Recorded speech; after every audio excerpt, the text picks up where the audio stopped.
gentlemen, the Australian Football League and Premier partner Toyota welcome you to the first qualifying final.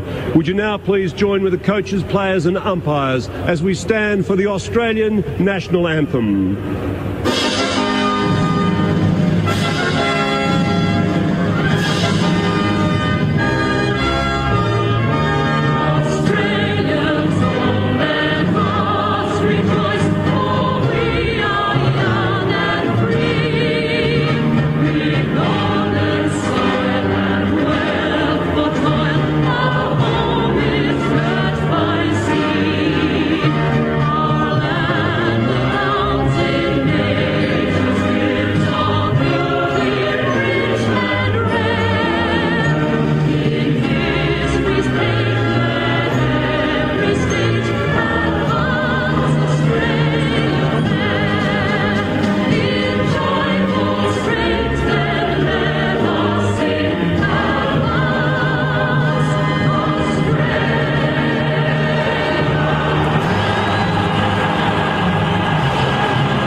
Anticipating this moment for weeks. They've had the minor premiership in their keeping for some time.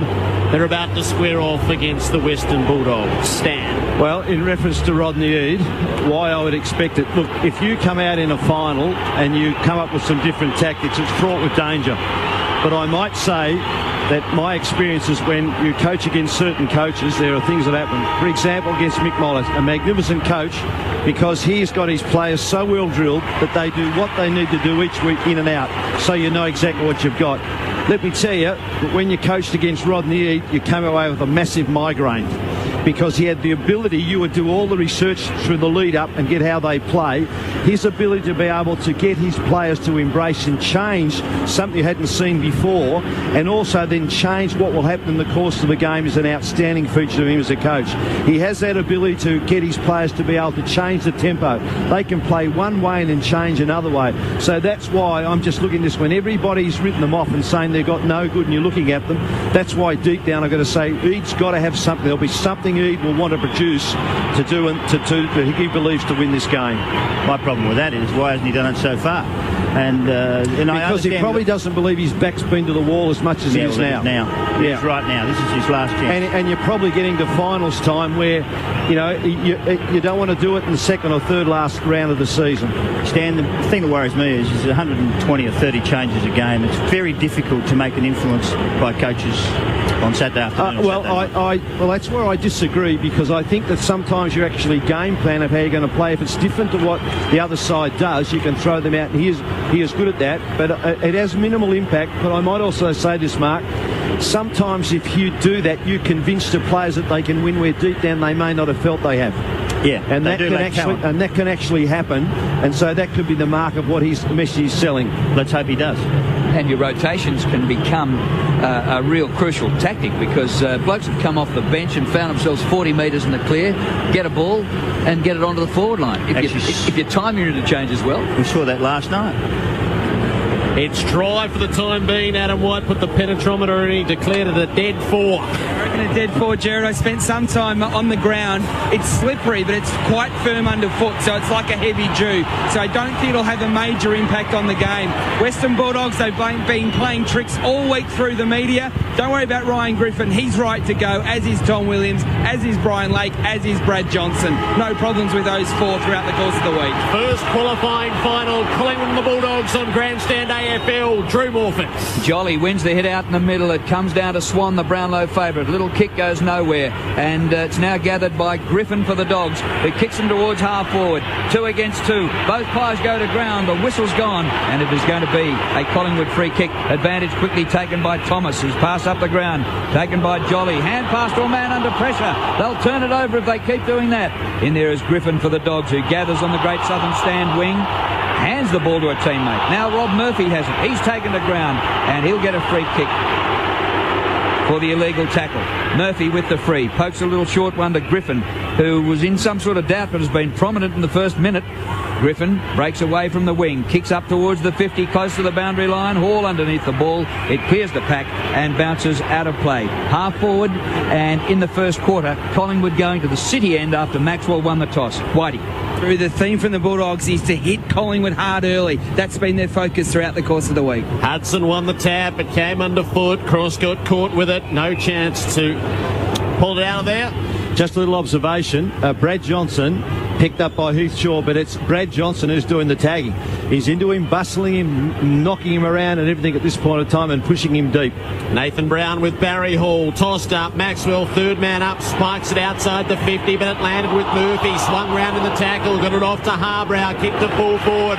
Hall and Brown, but Thomas came from the side. Mark ran into back Brad Johnson with his own momentum.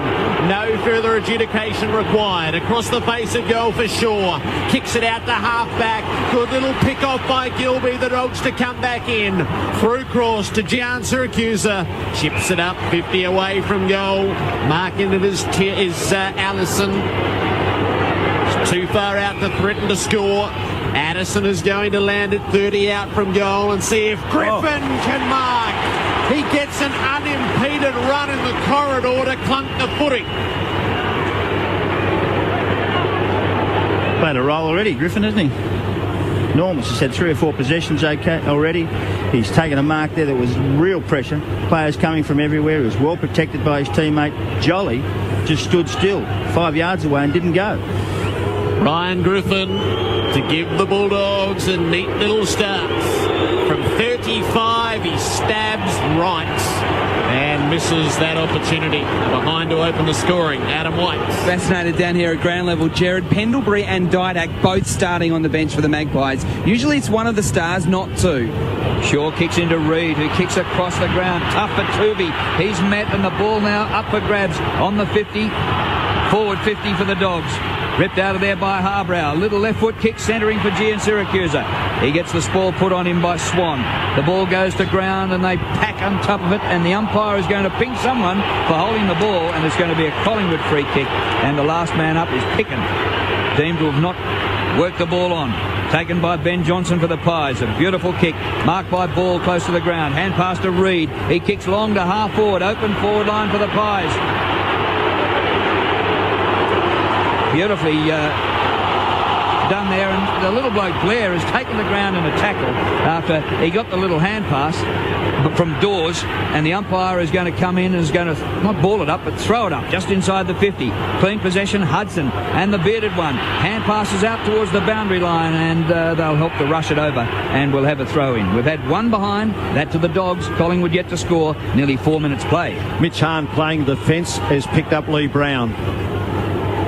At the throw-in, Hudson and Jolly. The Dogs' ruckman cleanly down to Boyd, who wedges it down the southern wing. Hall runs past it. Reid is onto it for Collingwood. Works the hand pass out near Swan. It took a wicked bounce away from him. Boyd was onto him, but Swan still got it to Thomas, who held the ball in while he was outside the boundary. He delivered for Dawes, but Lake is able to work him under it and take the mark. Hand pass to Griffin, out and out to Hudson and back to Griffin at halfback. He kicks up the southern wing to a contest, not marked by Johnson with Heath Shaw in close attendance. It's out of play. Looks like the Rockets backed his midfield to just run with the player. Boyd's got Swan. It's not a tag, it's just his starting point, and just beat them. Well, a fast start is vital, and the Dogs have started better. 20 possessions to 14. The boundary throw in at centre wing. It comes to Harbrow, who roves. He gets the hand pass inboard to Boyd, who had to wait for it, and then virtually goes through the legs of Thomas.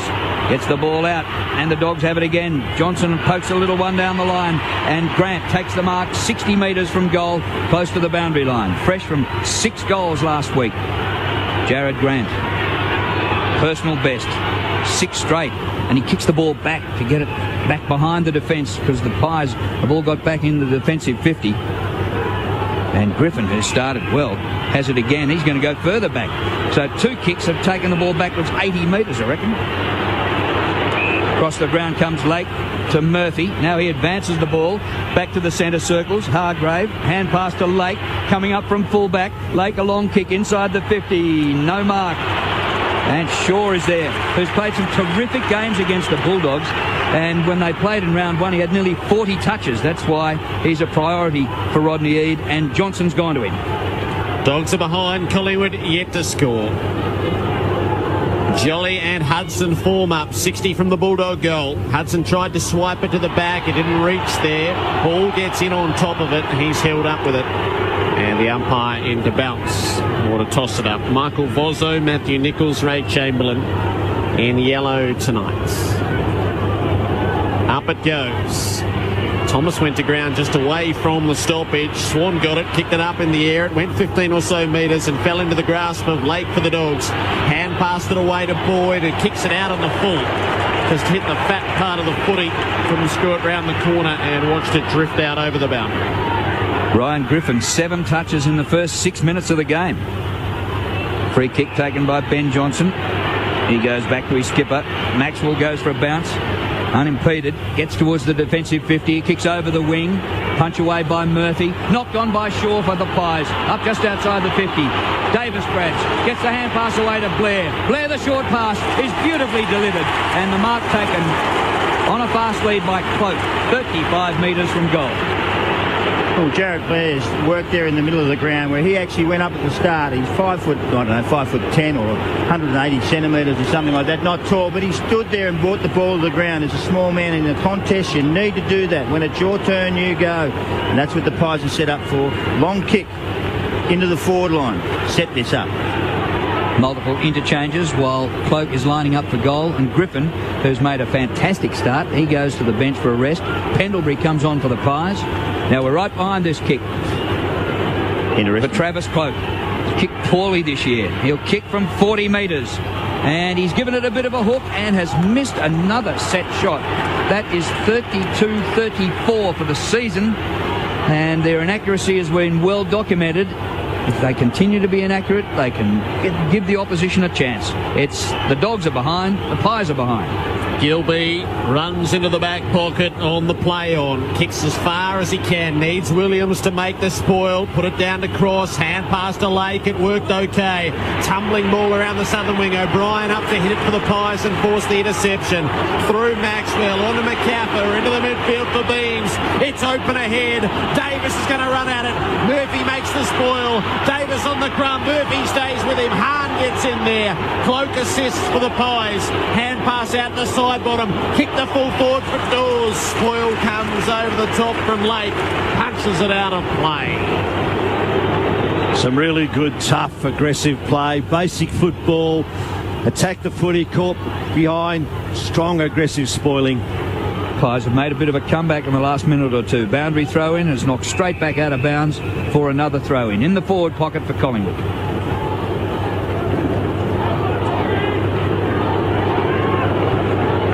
Breeze probably not getting to the playing surface. No rain at the moment, but just a slippery surface. The umpire's throwing the ball up rather than bouncing. Here's another throw-in. Jolly worked out of it by Minson, who has a bit of a fumble. Comes to McCaffer, kicks into the pack.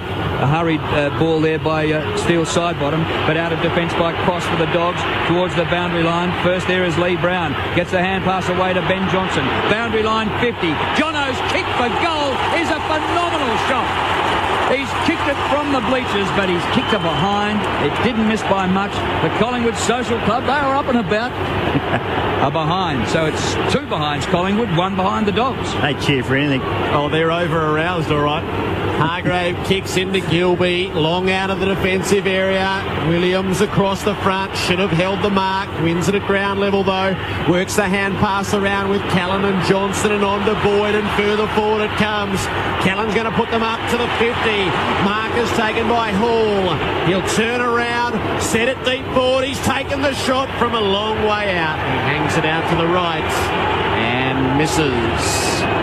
It is 2 behinds apiece. Adam White. Jared Allen Didak on for his first run. So it's taken 10 minutes before he's arrived on the MCG. Jolly marks the kick in. Little hand pass to Wellingham. A deft little foot pass marked by Didak just on the ground. He kicks from half back to half forward. Chance for Cloak, but he's out marked by Williams. Cloak underneath the ball. Williams pokes it inboard to Brad Johnson. Getting a touch on half back. He kicks towards the circles and sliding in as Gian Siracusa to take the mark. just behind the circles. He's going to go back and across the ground. Finds Hargrave. His kick towards half-forward flank. And comes fortuitously, I reckon, to Ward, who loses control of the ball. The Pies have it. They had 3-1 there against Ward, who had little chance, and the Pies are going to emerge. Little hand pass. McCaffer comes back, and his foot pass forward to Pendlebury, who runs through the wing. Kicks high to half-forward. Cloak's there. Davis is there. Cloak the mark. Too far out to score, or is he? He goes to an unguarded goal square. Getting back is Boyd, and Boyd drops the mark right on the goal line and rushes it through for a behind. We're yet to have a goal after 11 and a quarter minutes. Collingwood 3 behinds, the Dogs 2 behinds. Kick in as a quick one to Gilby, who sets it out to half-back. And the Dogs with a chance to set play out wider. The kick is very wide from Higgins, too wide. It was directed toward Higgins, but booted out of bounds on the full. O'Brien's going to work it up the line. Swan's his targets. It's Tim Callan making the spoil from behind. He goes to tackle, but O'Brien pulls it clear. Hand pass to Swan, floats it inside the 50. Didak doesn't mark. Beams on the crumb, fires at goal and misses left. The Pies have 4 of those. The Dogs 2. We've gone 12 goalless minutes. Goals are gold. They've gone fossicking for gold. Haven't come up with anything yet. Murphy marks the kick in deep in the back pocket. Past the 12-minute mark. 4 behinds to 2. Kicked by Rob Murphy. Hall leaps high, bounces off him. Comes to Dawes, who has a fumble. Tuvey works it up. Shark by Harbrow. Gets his hand pass out to Hahn at half-back. To Griffin. Little kick down the line. And it bounces off Ward. And it's deemed to have been a throw-in. Left half-forward flank for the Pies. Interesting scoreline. When are we going to get a goal? We've got Callan, Ward and Tim Callan in action for the Bulldogs tonight. There's a free kick from the ruck throw, and it's going Collingwood's way to Jolly. 2 good kicks out from Gill. He's going to put the first one inside and challenge them the mark. Williams has got the run at this from the side. Oh, he made an awkward old attempt at it. Ball spills to the back. It's Tim Callan working it out. His hand pass to Williams, who coughed it up with a poor kick, gave it straight to Cloak. Kicks around the 50. Maxwell has it, 55 from goal. He tries to place the kick into the pocket. Harbrow against McCaffer. McCaffer works it to the back. Harbrow stays with him. Didak gets in there. Hand pass to Tuvey. Kick the full forward. Swan dropped it. Still has a chance. They tackle him. It falls for Pendlebury, who kicks the opener. It came as a result of a real muddle, but a goal it is nonetheless. 1-4-10 Collingwood, 2 behinds the Dogs, 14 minutes played. Well, for probably the first 6 or 7 minutes of this game, I thought it was the Bulldogs, but like we said, the last 5 or 6 Collingwood up the tempo. They've just had it in that forward line. They've been at them. It's just been some desperation, and really I set that up to a bit of panic down in the back half down there, and especially that really poor performance by Tommy Williams. Lost the footy, but then kicked it straight to his opposition player. Was able to open the game up. Ball came in. They had a number of chances. Weight of numbers. Penalty. The opportunist just grabbed onto it from about 2 metres out. Popped through the Pies first. Yeah, the Pies have swung the balance. The inside 50s 9-4 in favour of Collingwood, but the Dogs come forward from the centre bounce. It's down towards half forward. Throwing himself at it as Ward. Griffin's been outstanding. He busts a tackle. There's a free kick being played, and it'll come back to the Dogs, and Ward will take it. Front edge of the centre square, about 70 metres from goal. Adam White. Just a question for both Mark and Stan. They've gone with Williams on Cloak. They're trying to really run Cloak around as much as possible. Williams surging forward. Is it the right matchup, or should Brian Lake be there? No. He's Lake's the best one because he'll set up and do what he does. He doesn't want to be chasing him all the time. Ward kicks back to the aforementioned Lake, and Lake's kick up to half forward is punched on, but it's chopped off there by Thomas. He gets his hand pass away, but the Pies have coughed it up. Hand pass over the top by Cross. Misses the target, Hahn. And the ball out of bounds on the attacking 50. Just for on the that Dogs. again, Fred, if you look out now, you can see that Lakes is able to set himself up where he wants to play, so he doesn't have to follow a man specifically. Collingwood 1-4, lead the Dogs 2 behinds. From the throw, and it's spiked by the ruckman back out toward the boundary. Didak leaves the chase. St Callum seemed to get in his back. There was no free kick. It's still hard up against the boundary. Pendlebury to Beams to Thomas. Sub sells a lovely little sidestep to release the ball up the wing for Dawes. He'll turn and sees Magpies steaming forward. He might have put too much on the kick. It's near Swan. Picken, though, is able to make the spoil. Williams coming through to Griffin, who gets another. He's used it up to half forward, but hasn't found a teammate. Oh, Thomas got mown down by Minson. He's given it in the back. A very similar decision to last night. I liked it even less this time. Thomas takes the free kick. Gets it up to Beams. Hand pass away to Maxwell. They're streaming through the middle of the Pies. This is unlike them. They're normally boundary riders. Back to Beams in the circles. He kicks inside the 50. Punched down by Sidebottom. Tries to rove his own ball. Picken meets him head on. Scooped off the deck. Magnificent play by Ball for the Pies. And he snaps for goal from in front and 30 metres out. But he's away to the left-hand side. So Collingwood inaccurate again like they've been all season. They're 1-5 to 2 behinds. Hargrave to kick in for the Dogs. Having a hard time when they get it forward, keeping it there. Hargrave plays onto the back corner. Kick smothered by Cloak, who is quick off the mark. And it ricochets out of bounds. And the pressure builds still on the Dogs. They won't let you out. They just will not let you get out of there. Collingwood looking to convert that into something tangible. Hahn received the tap. Kick from Gilby went nowhere. Pulled out by Blair to Johnson. He takes the flying shot. Ben at goal. He misses. Collingwood 1-6. Bulldogs 2 behinds. Well, later in the game will we be talking about this wasteful first quarter by the Pies. Lindsay Gilby to kick in. Now this is a task to get it out of here past the Collingwood forwards who put so much pressure on. Gilby kicks to himself and then straightens up and comes straight up the ground. Gets past Cloak easily and kicks actually out towards the Great Southern Stand wing. Grant is there but beaten by Reid, this youngster who has really taken a step forward in 2010. Ben Reid. Oh, shocking kick off the left. A grubber.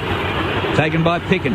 Gets the hand pass away. Eagleton off the left. Kicks towards centre half forward. Past Hall it goes. It's bounced past Harry O'Brien. He gets back. Last man in defence. Gathers well. Kicks on the turn. Magnificently out towards the members' wing. Wellingham is there. Can he keep it alive? He slides in. Tries to keep the ball in, but it just lobs over the boundary line and we'll have a throw in. 12-2, but it's 7 scoring shots to 2. Collingwood 1-6.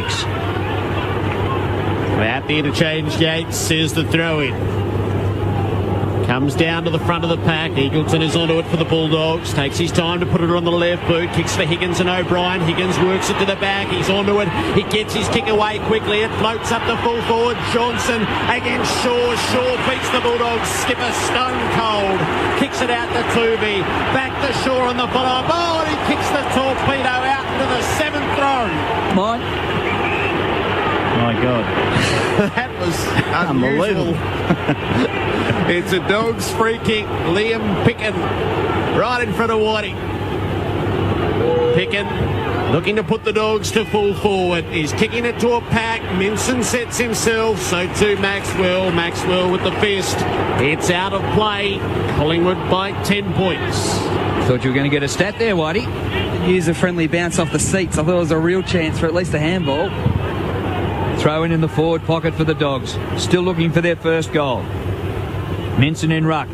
Wins it. Shark here by Callan. And Callan snaps for a goal across the face. Thomas is there. Working hard for the Dogs. And Addison taken over the boundary line. He reckons there might have been a push, but he took a bit of a dive maybe. And the ball is out of play in the opposite pocket. Throw in. Dogs attacking. Trailing. 2 behinds to 1-6. At the throw-in. Gets to the back. Maxwell for Collingwood. High ball. The kick towards the 50. I don't know whether it went the required distance, but Cross has taken the mark. It's too far out for him, just 50 metres. He goes for the hand pass. Set play. Harbrow has it, dodging and weaving. Left foot shot for goal. Jared Harbrow, he's away to the left-hand side. And another behind. Lights the game. The Dogs 3 behinds. Collingwood 1-6. Heath Shaw retrieves the footy and sets himself for the kick in.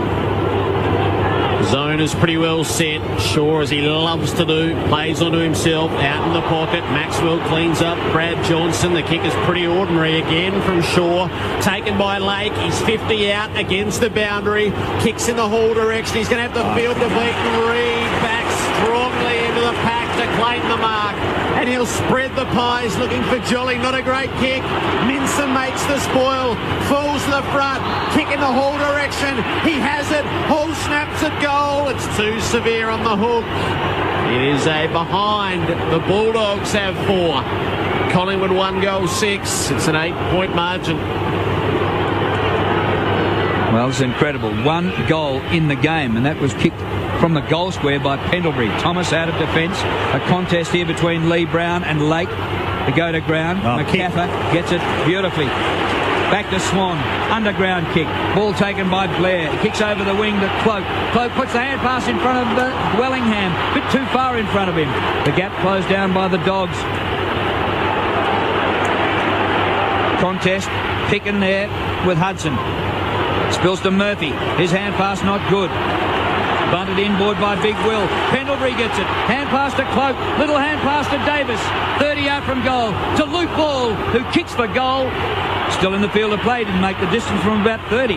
Comes to Callan for the Bulldogs. His kick gathered by Pendlebury. Hand pass back to Maxwell on the 50. Short pass to Ball. He doesn't want it. Luke Ball. He is 48 metres out. That's 2 kicks to goal for him. He goes the pass and he's found Swan. Well, where were the Dogs' defenders? Here is the Brownlow favourite. 20 metres in the clear, inside 50. Well, talks about knowing your opposition. You knew he couldn't kick the distance. The Bulldog players got sucked in. They just thought he was going to have a shot and went to sleep. Swan, 6 possessions. Kicking for the Pies' second goal. It's bit left, but it gets in. Can they beat him for the medal? The Pies 2-6, the Dogs 4 behind. And they just go further ahead. They're a much better side. They're moving the ball well. They're defending extremely well. They will not let you out of their forward line at all, outside the 50. You have to fight like hell to get it out of there. And again, it comes back in. Luke Ball takes a mark, takes a really good mark and puts it back into this. They try to force it back out. Pendlebury brings it back into the middle of the ground. It's Luke Ball spot on. And then another nice pass to Dane Swan. And he has the composure to actually go back and put it through the middle. Unusual for a Pies player in this sort of team, but what a star he is. Mark McClure on grandstand AFL. Collingwood by 14. Jolly and Hudson. It's one down to Beams, who sends the Pies up to the 50. Spoil made by Williams of the Dogs. The ball is loose at half forward. Didak first to arrive. Lightning hands to Ben Johnson. Works it up to Pendlebury. Kicks inside the 50. Cloaks on the lead in the pocket. Lee Brown wants it in the square. That moment has passed. And Cloak is committed to the set shot. 5 marks to Travis Cloak. Stand the Bulldogs midfield just don't run hard enough. They do not run hard enough. The Pies beat them by 15 metres from the centre bounce to that contest. He's had plenty of it early, Travis Cloak. 5 marks. Disposal number 7 coming up. He's in the gutter in the left forward pocket. Cloak from the boundary. Kicks a beautiful goal. Stick him on the impossible more often. 3-6-24 Collingwood. The Bulldogs 4 behinds after 25 minutes. Well, it is danger time, and it's not because it's 3 goals, 6 to 4 points. It's danger time for exactly what Mark has said. The Bulldogs come out so fired up, but after those 6-7 minutes, it's really been Collingwood now. And the thing that's standing out to me is they are running harder, Collingwood, and they are running in numbers. And they are just outnumbering, and they are just presenting and it's just too much left to too few by the Bulldogs. I think a few players have just got to get on board. The other thing that would worry me, when the footies come into the Western Bulldogs forward line and there's been a one-on-one, Collingwood's won every one of them. And the Dogs forward from the centre bounce. Hudson deep inside centre half forward is gathered by Maxwell. His hand pass back to Ben Johnson, who's left footer, clears it for the Pies outside the 50, over the head of Ball. It is grabbed here by Ward, puts the hand pass out wide, and Boyd bowled over and kicks a grubber. Higgins has a fumble. You've got to get those when you're 30 metres out from goal. It's all Collingwood. Reid away to Brown and cleared by the Pies up towards midfield. Cross gathers for the Dogs. Grubber kick comes to Johnson. Kick by Johnson is wide, but marked by Harbrow just inside the boundary line, about 49 from goal. Harbrow wheels around on the left and centres the ball. He wants Hudson to mark, or Minson. He comes from behind Jolly. It comes to Minson. He snaps the goal from in front, but the whistle is gone. It's going to be a free kick to the Pies, and Jolly will take the free, and still the Doggies looking for their first goal. And Sean Higgins needs to put his body in line with the ball. He's let his teammates down there. One hand out, hoping it'll stick in your palm. It doesn't do that, son. Jolly with the free kick from fullback. Takes a few liberties, kicks it as far as he can around the wing. Pendlebury and Gilby. Gilby makes the spoil. Thomas at ground level for the Pies. Hand pass to Beams. Got his hand pass to Ball, who couldn't quite handle it. Cross paddles it clear of the pack. Griffin just averts the kick off the ground of Ben Johnson, but Johnson's going to get a second look. Griffin goes in and holds him up again with the assistance of Tim Callan. And the Bulldogs force a ball up on the members' wing. Deep into the opening term, Collingwood by 20. Minson slaps it away from the ruck contest. Nothing forthcoming from it. It's back out of play. Right in front of Mick Malthouse, who's out in front of his bench, ready to address the quarter-time huddle. Jolly down to Wellingham, handled it okay, got it to the boot, squeezed a kick out near Swan, met hard by Boyd. Gilby with the ricochet football, still Swan dragged off it by Boyd. That is a good little duel there. It's out of play again in front of the interchange gates. You got to love him, Swan. Knocked flat, got up, got it again, and then fought on the ground again. You just got to love the way he works at it. Close to quarter time. Throw in centre wing, members side. Big Will returning, wins the hit out, comes to Griffin. His kick goes towards midfield. Williams makes a charge at it, but missed with his attempted punch down the ground. Gives Cloak a chance. Now the ball at ground level. Grant dispossessed. Ball comes out to side bottom. Wide open for the Pies. He kicks to half forward. Beautiful delivery, but a spoil is put on McCaffer. Well done by Murphy. Sensational play, Robert Murphy. Free kick to Murphy, who runs around the man on the mark, McCaffer. Murphy gets to the centre wing and kicks towards half forward. Grant is there. Good spoil put on. Comes down to the front to Harbrow. Now to Griffin, who's been prolific. Little pass to Higgins. He's there with O'Brien. O'Brien beats him and takes it to the line, and it's out of bounds in the back pocket for the Pies. And a bit going on near the fence. Umpire Ray Chamberlain, he's in charge. Says to the boundary umpire, chuck it in. Brad Johnson wants to fight.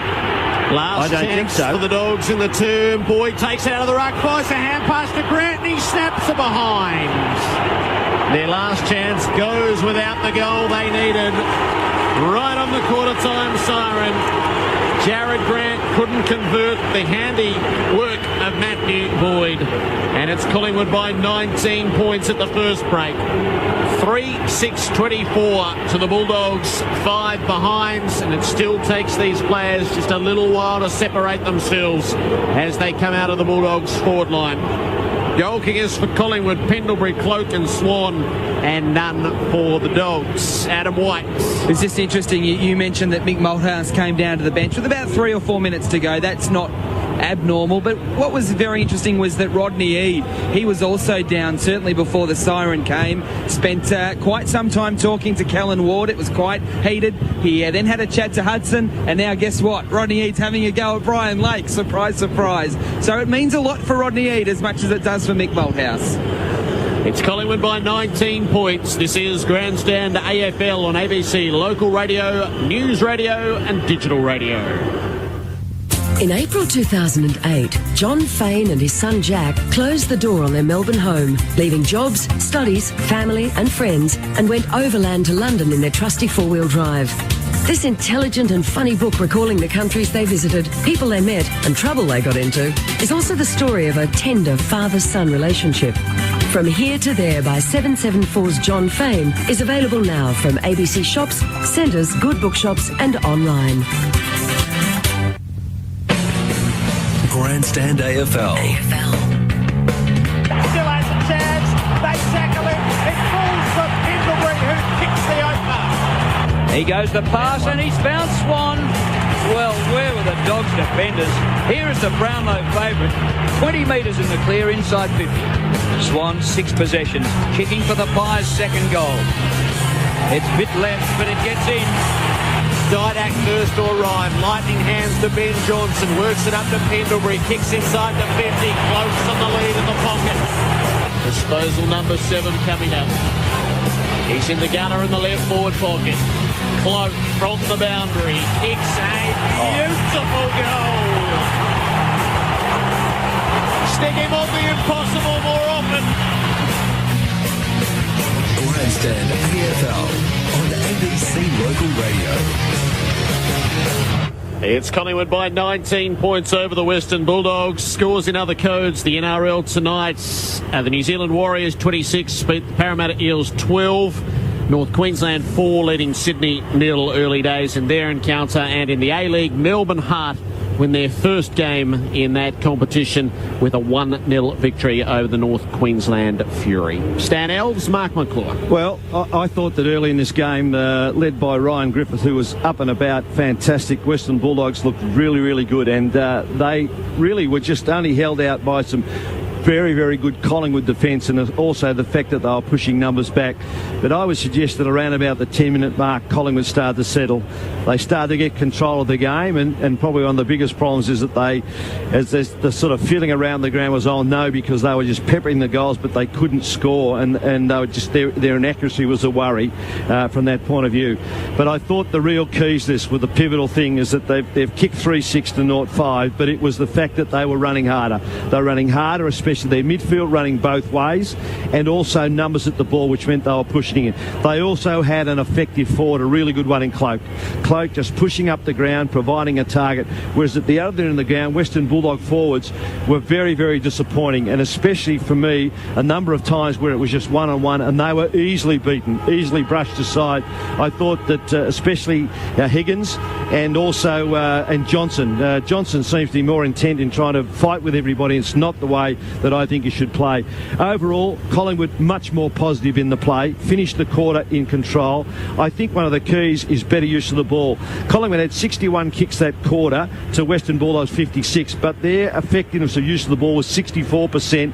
The Western Bulldogs only 48. They've got to lift that. They've got to find a target. They've got to get some scoreboard pressure, because you can just see Collingwood just getting right on top of them. Yeah, they certainly can, and Rocket would be very upset with his midfield. He'd be yelling and screaming at him, you must run as hard as the opposition, because you just don't. And he'd be ramming home to Boyd, Cross, Ward and Griffin.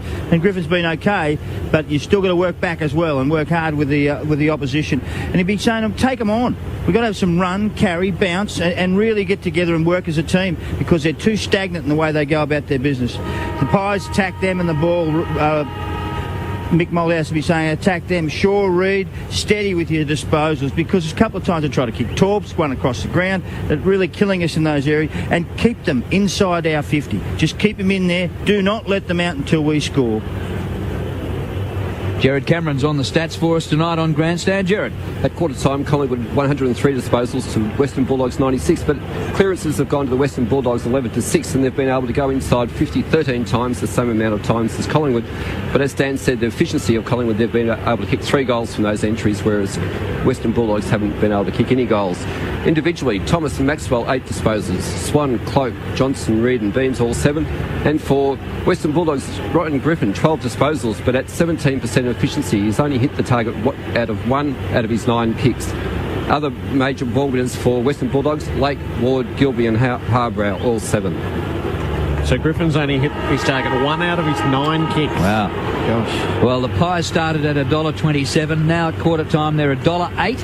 And the Bulldogs are out to $7.20. Dogs to the city end in the second term, to the right as we look at it. Collingwood by 19. Hudson wins it down to Boyd. Hand pass was pretty indiscriminate. Hudson, they pile into him and he'll get a free kick in the back. So Ben Hudson, defensive side of the centre for the Dogs. Hand pass to Murphy, who rushes up at the play. Kicks in long. He's picked out O'Brien. In fact, it drifted over the top of him. Hall's a chance at the back. He works the snap to the teeth of goal. John Syracuse, Shepherd at Tuvey. Brad Johnson can't get there, and the ball tantalisingly past the left-hand post through from Minor. Barry Hall's third behind.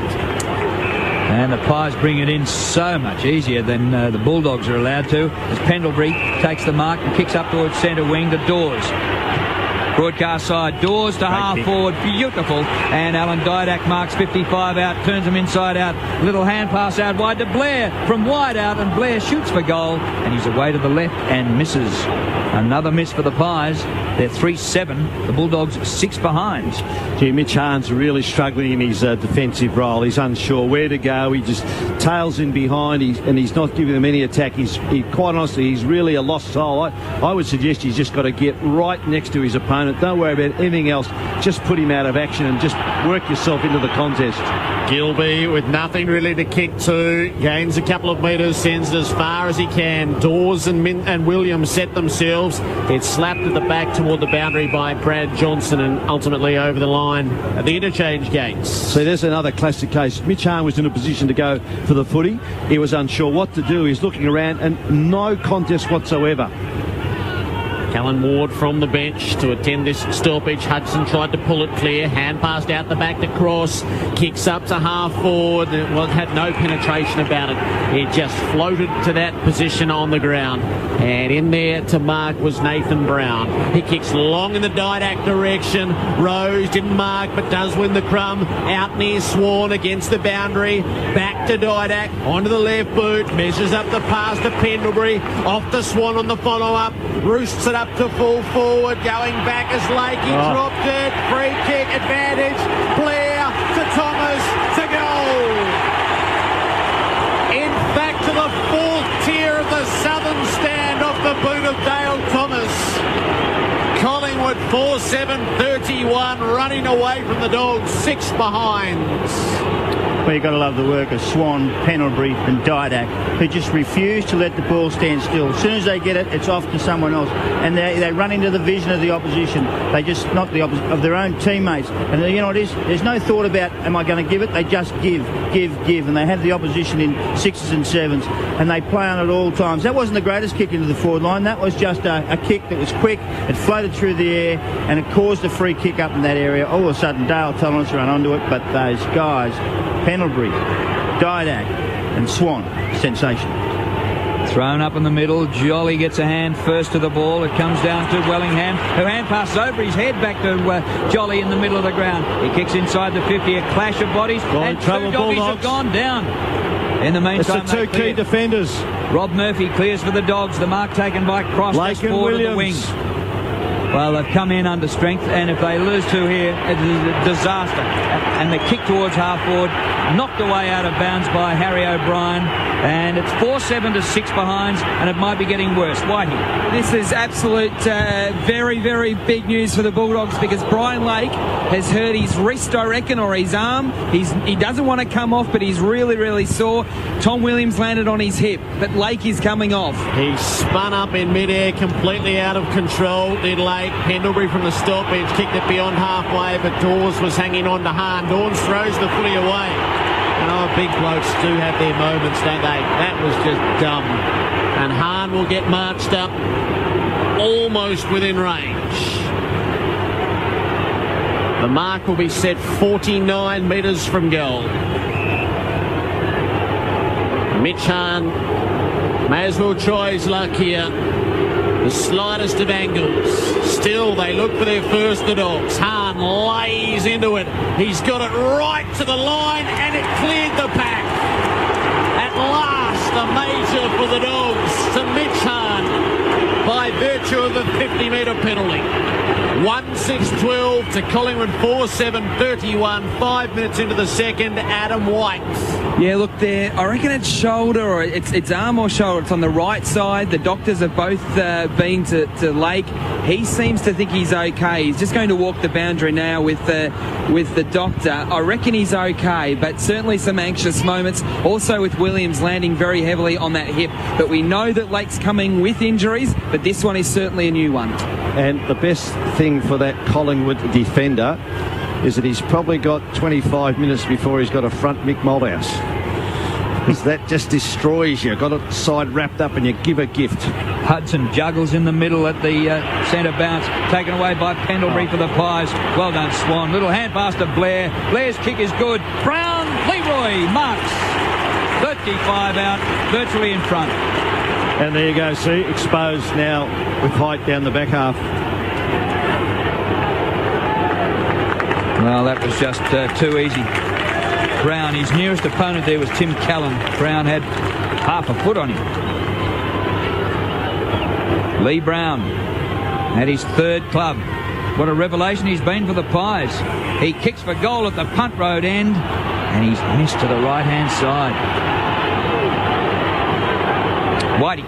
Yeah, Brian Lake's okay. He's had some special sort of liquid out of the cup, and he's able to put both arms above his head, so he'll come straight back on. In fact, he's coming on now as Tom Williams limps off quite badly. The magic elixir. Yeah, his turn to sip. Soft ears. From the cup, long and the kick in with Collingwood up by 20. That kick in's no good. Dawes trying to redeem himself. Into the pack, takes the contested mark. 60 out from goal. He's going short and wide out to the boundary for Ben Johnson. Tries to wrong foot Hahn. Did that too easily. Ben Johnson gets within range. Floats it up the full forward. Across the face. Cloak at the back. Couldn't pull it in. Off hands out of bounds. Adam. It's lots going on down here, Jared. Williams down to the rooms, limping quite badly on that right side. Collingwood deep forward in the right pocket. Looking to extend their lead from the throw-in. Hudson knocks it down to the front. Players pile in, cross out to Griffin, works some sort of kick out of the defensive area. Nathan Brown leads Hall to it. Hall puts the pressure on. Brown over his head to Thomas. Hand pass to Maxwell, kicks it up and down inside the 50. Oh, Cloak crunched in, put the knee right to the back of Hargrave. Didn't complete the mark. It spills off hands and out of play, but he did leave an impression right in the back of Hargrave. A few blokes are being embarrassed. Higgins, 1 touch. Eagleton, 2. Jared Grant, 2. Callan, 2. The boundary throw in. It comes to Harbrow, who just scunges a kick out of there. Might be a free kick to Minson. Whistle doesn't blow. Ben Johnson gathers. Hand pass to Beams. Beams penetrates the 50, but out wide. Oh, Jolly goes up and hits the ground hard. It spills, and a shot for goal from a tight angle by Dawes. Hits the post. He was only about 15 metres out. We could barely see daylight between the posts. And we're getting a replay here of Jolly, who jumped. I think the ball might have hit him on the head, and he landed flat on his back outside the field of play. It's 33-12. Hahn received the kick in, worked it up the wing. Collingwood repels though. Tuvey sweeps it up, kicks for Dawes, 55 from goal. Hand pass to Blair, confronted. Over the top to Pendlebury, had to be quick. Dragged down by Griffin. Hand pass to Didak, out in front of the plate of Thomas. He couldn't handle it. It skewed off his boot. Thomas stays into it. He lays a high tackle on Hudson in his enthusiasm to grab it at the top of the goal square. Gee, it's desperate times for Bullies, isn't it? You can just sense Collingwood just know they got their hands around their throat and they're just pushing. It's 4-9 to 1-6. Ben Hudson with the free kick at fullback. Again, he just lofts this out of the defensive area. Higgins across the front of the pack gets himself into it with a mark. He runs around on the spot, gets himself around Cloak, hand pass to Hahn, under pressure from Dawes, kicks it high around the wing. Swan, beautiful reading of the footy, takes the clean mark. You are the best. Some good play by the skipper too, by the way, just to look after him. Kick by Swan inside the 50, punch away by Hahn. Blair does well, stands his ground and kicks the full forward. Look at this. Wellingham takes a mark. It's Dawes taking a mark 30 metres from goal. well within kicking distance, not that far off centre, but well played Jared Blair, the 20-year-old in his 9th game, first final. Yeah, what about Gilby? He embarrassed his opponent.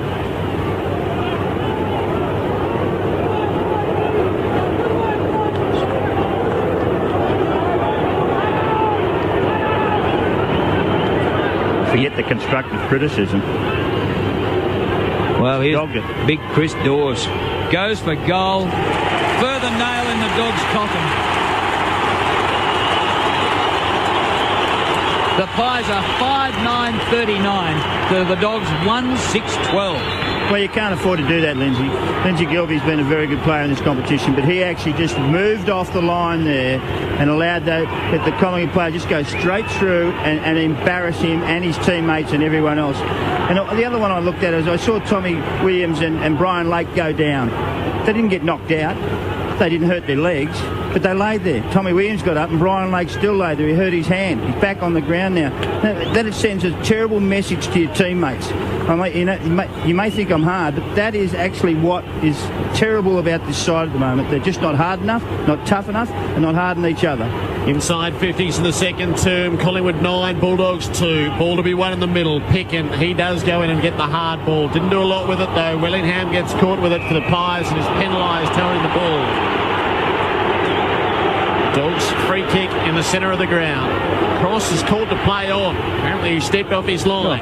His kick is high toward the 50. There's no penetration in the Bulldog kicking. No mark taken by Jan Syracusa. And Collingwood repel again off half-back. Hand pass is loose. Boyd is onto it. Hand pass to Griffin. Tuvey forces the turnover for side bottom. He digs it up the line. Looking for Didak. Tackle Lade. Not sure he had it. Ball runs into Lade. Lade got him high. Approaching left half forward for Collingwood. Luke Ball rises with the free kick. It is congested ahead. Cloak is out wide, instead inboard with the pass. Ball to Ben Johnson.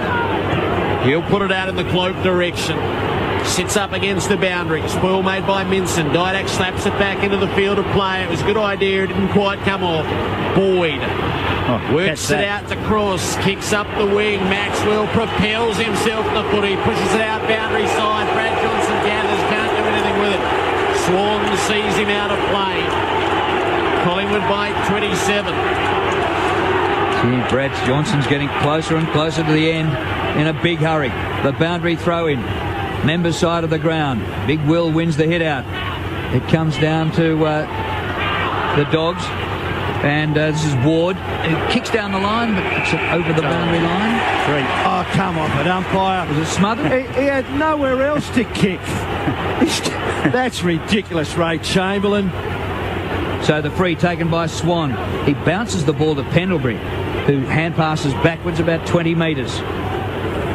Reid kicks towards half forward. Griffin, this is well he turned up for the Dogs, been their best by a mile. Ball over the boundary line, and we'll have a throw in right in front of Adam White. John Williams too, back on the ground. Down the rooms for about 5 minutes.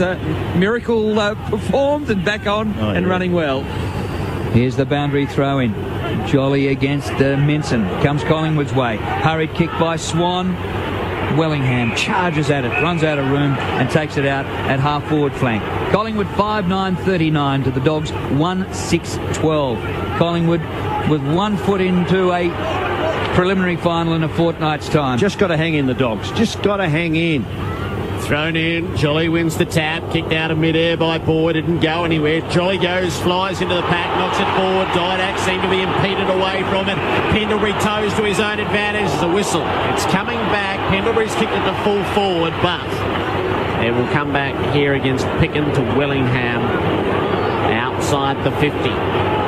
They're almost defenceless, the Dogs, aren't they? They are really in trouble. It's that old-fashioned one-on-one, though. They've just got to grapple. They've just got to turn it back to absolutely nothing. If they can do nil on for, say, 10 minutes, they've just got a chance. Otherwise, they're going to be blown away. Wellingham kicks to full forward. Nobody home. Ill-directed, really, and Addison is able to take the mark unopposed for the Dogs. That was amazing. Hahn was there and Brian Lake were there, and they let Addison take the mark. They all moved out of the way for him. I can't believe it. Cross full-back. The kick goes to Williams. Back on the field.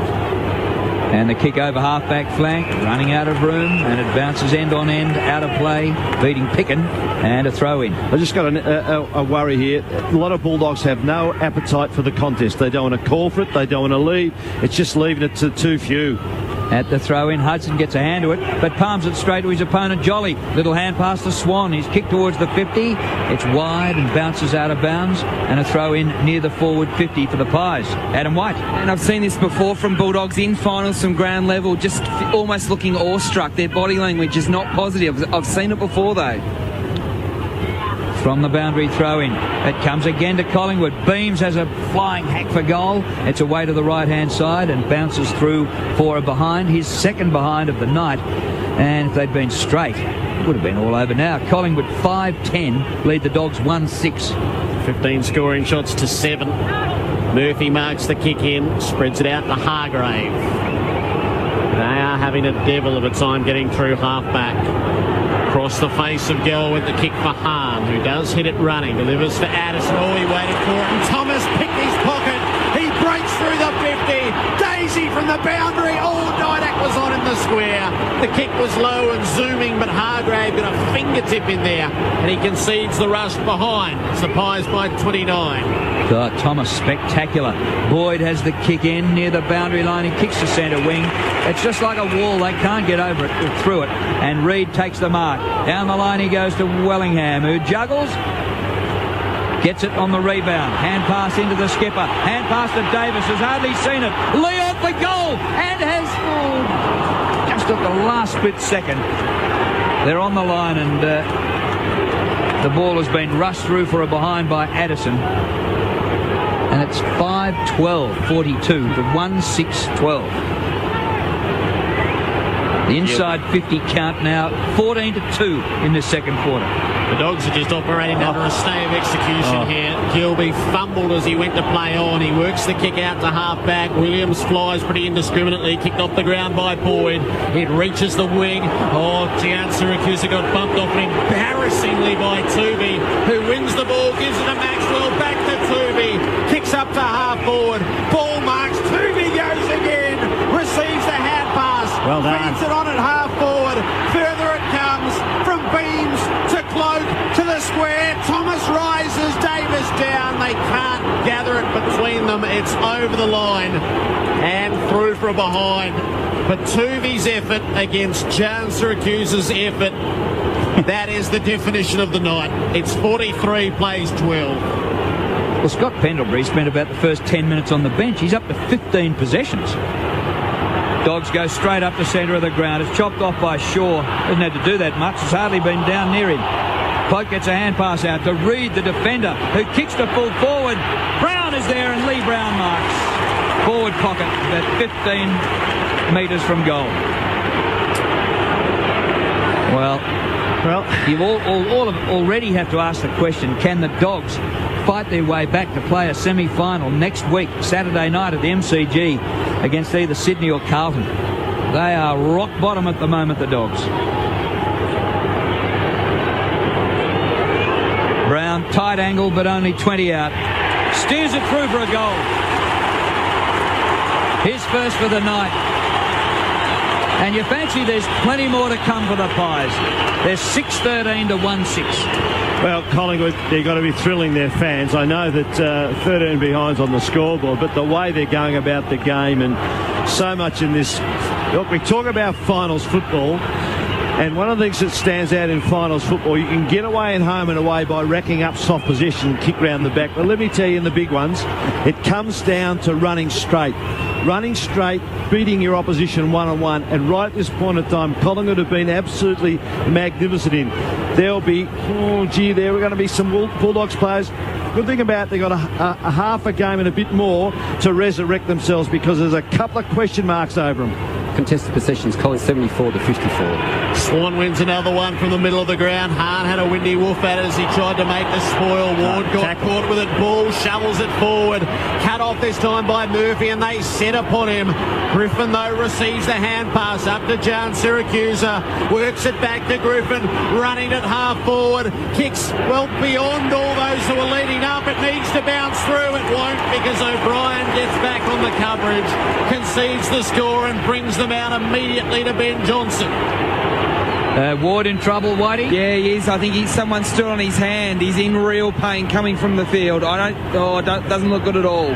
Swan has it in the corridor, flays the ball out wide towards the wing where Brown marks. He penetrates the 50, but Lake Camp there takes the mark. He's pretty good at marking opposition kicks, but he hasn't been a factor tonight. Kicks out wide to Griffin, who's been their best. He marks to Harbrow, back to Griffin. They're up to centre wing. Hardly been this far forward all quarter, and we've been playing 20 minutes. He bounces nearly stationary. He kicks to Barry Hall. Come on, Barry! He marks! Push out. Hands in the back. And Nathan Brown has the free kick. Well, the Dogs can't take a trick. Oh, jeepers. The kick's going to be intercepted, though. 60 away from the Dogs' goal. Cross gets there. Spreads the hand pass to Boyd. Back to Hall. He's done another push. Oh, steady on. Mount Barry's about to erupt. Nathan Brown works it out there. Hall piling against O'Brien. They stand at each other from 3 paces and exchange absolute unpleasantries.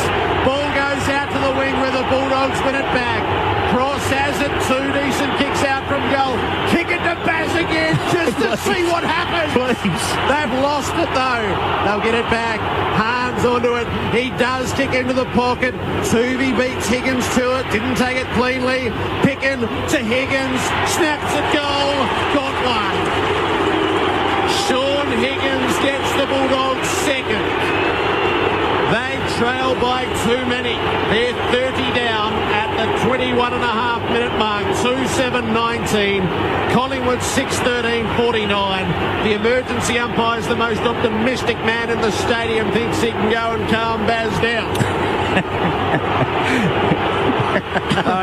Yeah, but I reckon there's 2 in this. I mean, he's getting up, you know why? Because he was picked off.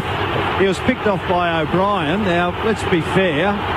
He was picked up. He just got up there to go back at O'Brien, who picked him off. So it was 6-1 after the other. Well, that's exactly right. So what I don't mind. I reckon that the umpire wants to go. You better have a talk to both of them. Gee, the second free for the push in the back was the weakest free kick I've ever seen. Yeah, but it was Barry. That's right. Luke Ball gets a free kick in the middle at the centre bounce. Hand pass to Pendlebury. He kicks late, drops a mark. It spills to Dawes. Hand pass to Beams. Beams snaps to an open goal square, and it hits the padding of the right post. Beams, 3 behinds for him. Woody boy.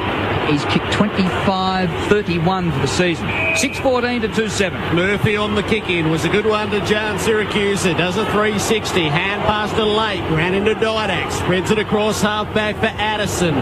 Brad Johnson's his target. He can't take a trick. Shaw comes over the top to make the live kill and put it out of bounds. Well, was Brad Johnson a good selection? 5 possessions for the Bulldog skipper. Members wing, throw in on its way into play. Boyd goes third man up. He took it. They took him. Holding the ball. Sudden death. Jolly at the logo. Player's been waved away. The umpire just still wants everyone right out of the way of Darren Jolly. Give the man some space. Kicks it sideways to Ben Johnson. Up beyond the middle. Onto the left boot. Picks out a beautiful pass down the line to Dawes. 65 from goal. Collingwood fans are just saying, have a pink. Dawes is going to kick the full forward. Lee Brown will fly at the pack from the back. Hudson in front. Hudson did well. Provided the coverage. Pulled the mark in. Excellent pack mark. He gets it away to Gilby, who kicks an absolute bomb out towards the wing. Boyd over his head, but he has a chance to gather the bouncing ball. Hand pass to Griffin, who's been spectacular. Couple of bounces, gets the half-forward flank, steers the pass, but over the head of a leading Higgins. The ball goes all the way for a goal. Phenomenal goal by Ryan Griffin. signed on this week, and aren't they happy about that, because he's been easily their best. The Dogs are 3-7, the Pies 6-14. Yeah, outstanding half of football. He was under a cloud all week, but he's shown that he can actually play the game. His skills have been slightly poor, but that wasn't one of them. Gilby's kick was long. It was outside of the 50. They kicked it long over the top. I think it was Boyd who handballed it to Griffin, and Griffin did the rest. Ran and bounced. Exactly what you need to do against opposition like this. Carry the ball, run it, put them under pressure, put them in different mind. All of a sudden they let out to him. He just popped it over the top and it rolled through. The best bit of play they've had all day. Collingwood by 25, out of the middle. First possession goes side bottom's way. Kicks it off the ground up to the 50. It's cut off by Williams. Hand pass was a bit loose, but Murphy's onto it on the bounce. And he has a bounce through centre half back. Delivers long. Needs Griffin to hit the pack. He did a good job. Brad Johnson at the drop. Hand pass to Harbrow. Kicks to a vacant square. It's out into the pocket, in fact. O'Brien has it well scouted. He tries to get away from Higgins and does. Harry-O backs his talent, kicks the half-back. Lee Brown takes the mark and gets 50. A little clip behind the ear from Pickett. Bit soft. Wouldn't have hurt Lee Brown. Wouldn't have hurt a fly. Up to full forward, not the greatest kick. It flops in the lap of Robert Murphy. Murphy under siege back there. Kicks out wide, close to the boundary line. A bouncing ball, can't control it, and it's out of bounds off Addison. About 4 minutes of playing time to half time, 50-25. And on the play, it's a good result for the Dogs. Here's the throw in. Minson wins the hit out, comes to Eagleton. His kick goes nowhere.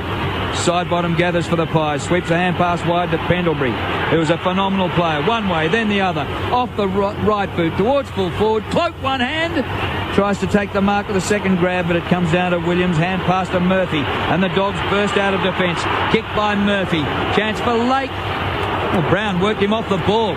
Lake struggling with his help. Well done by Lee Brown. He's left-footed to full forward. All Collingwood. It went out of bounds, and we're going to come all the way back for a throw-in. Well, Lake against Brown, and on what we've seen in previous seasons, you'd back Lake every time, but Brown killed him easily. Adam White.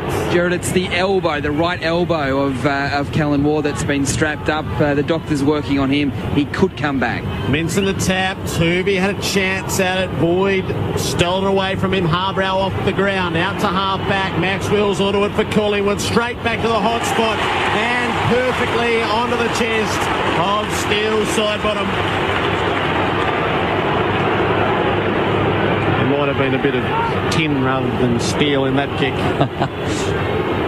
Knows how to kick a goal here, and the underage grand final kicked 6, didn't he?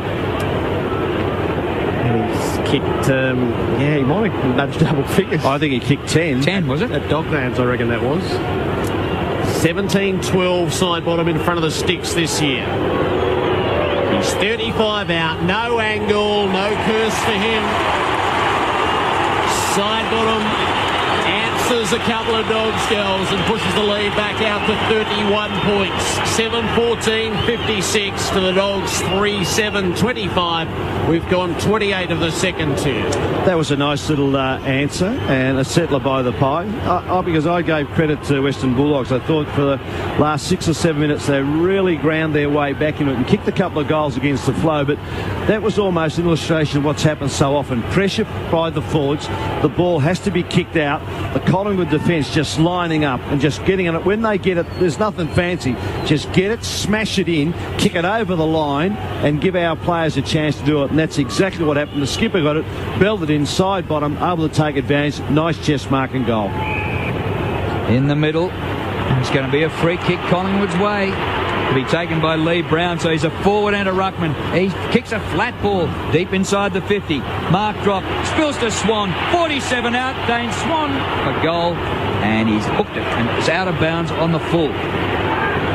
But this is finals football. This is how you play finals.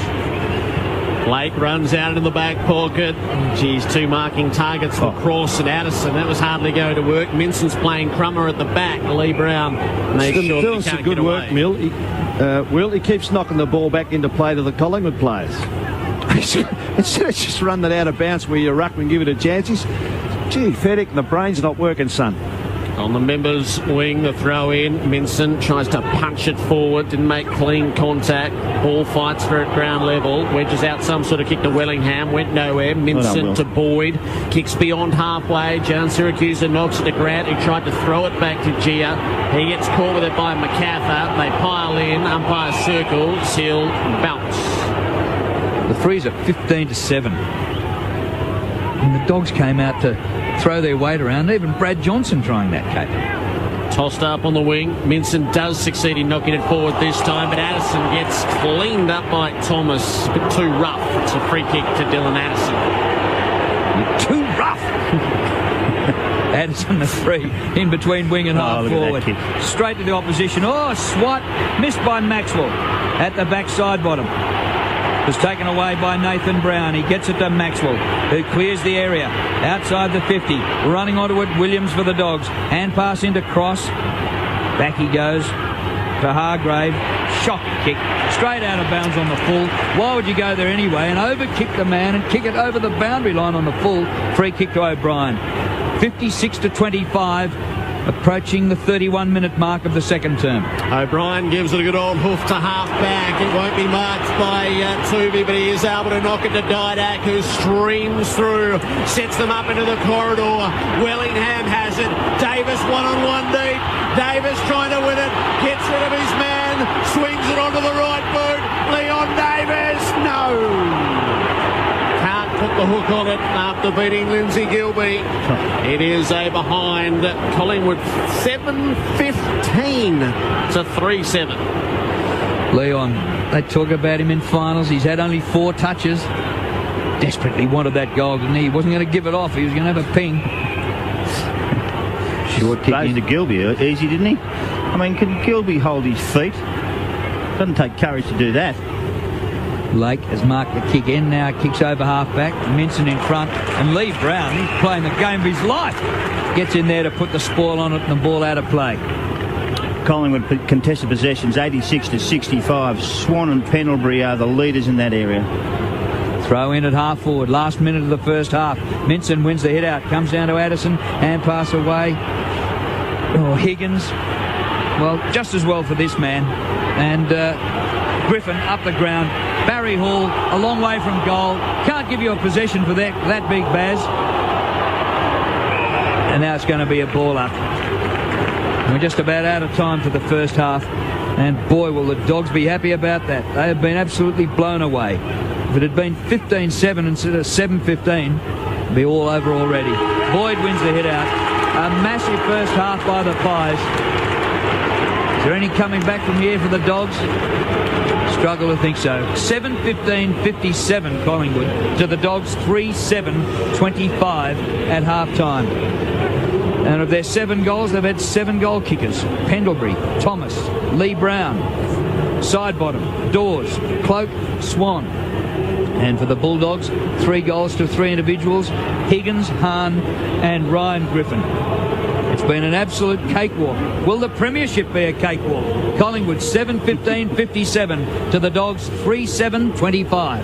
This is all unfolding on Grandstand AFL on ABC, local radio, news radio and digital radio. Just ahead of the news, Mark McClure, your thoughts? Well, it's been an interesting game for some, but for others it's been absolutely atrocious. And the Dogs started very well, started okay. They got the ball and they just could not score at the start because Maxwell, Reid and Shaw and O'Brien just repelled everything. Their midfield get back to help, and Wellingham and Johnson and Swan and everyone in that area. Thomas gets back there, Didak gets back there, and they get back and they really push back and help their defence. And all of a sudden, after that initial onslaught from the Dogs, and I think they got 2 points out of it for the quarter, they just took control with 3 goals to Pendlebury, Cloak and Swan in that first quarter. All players, when it's your turn, you go. And they know the rules and they just do it very well. Blair and Thomas, when they have to stand under a long kick and you can hear them thundering at you, you know what, they stand there because they're proud of their team and proud of what they're supposed to do. They flogged them in the first quarter and took control of the game. The second quarter started,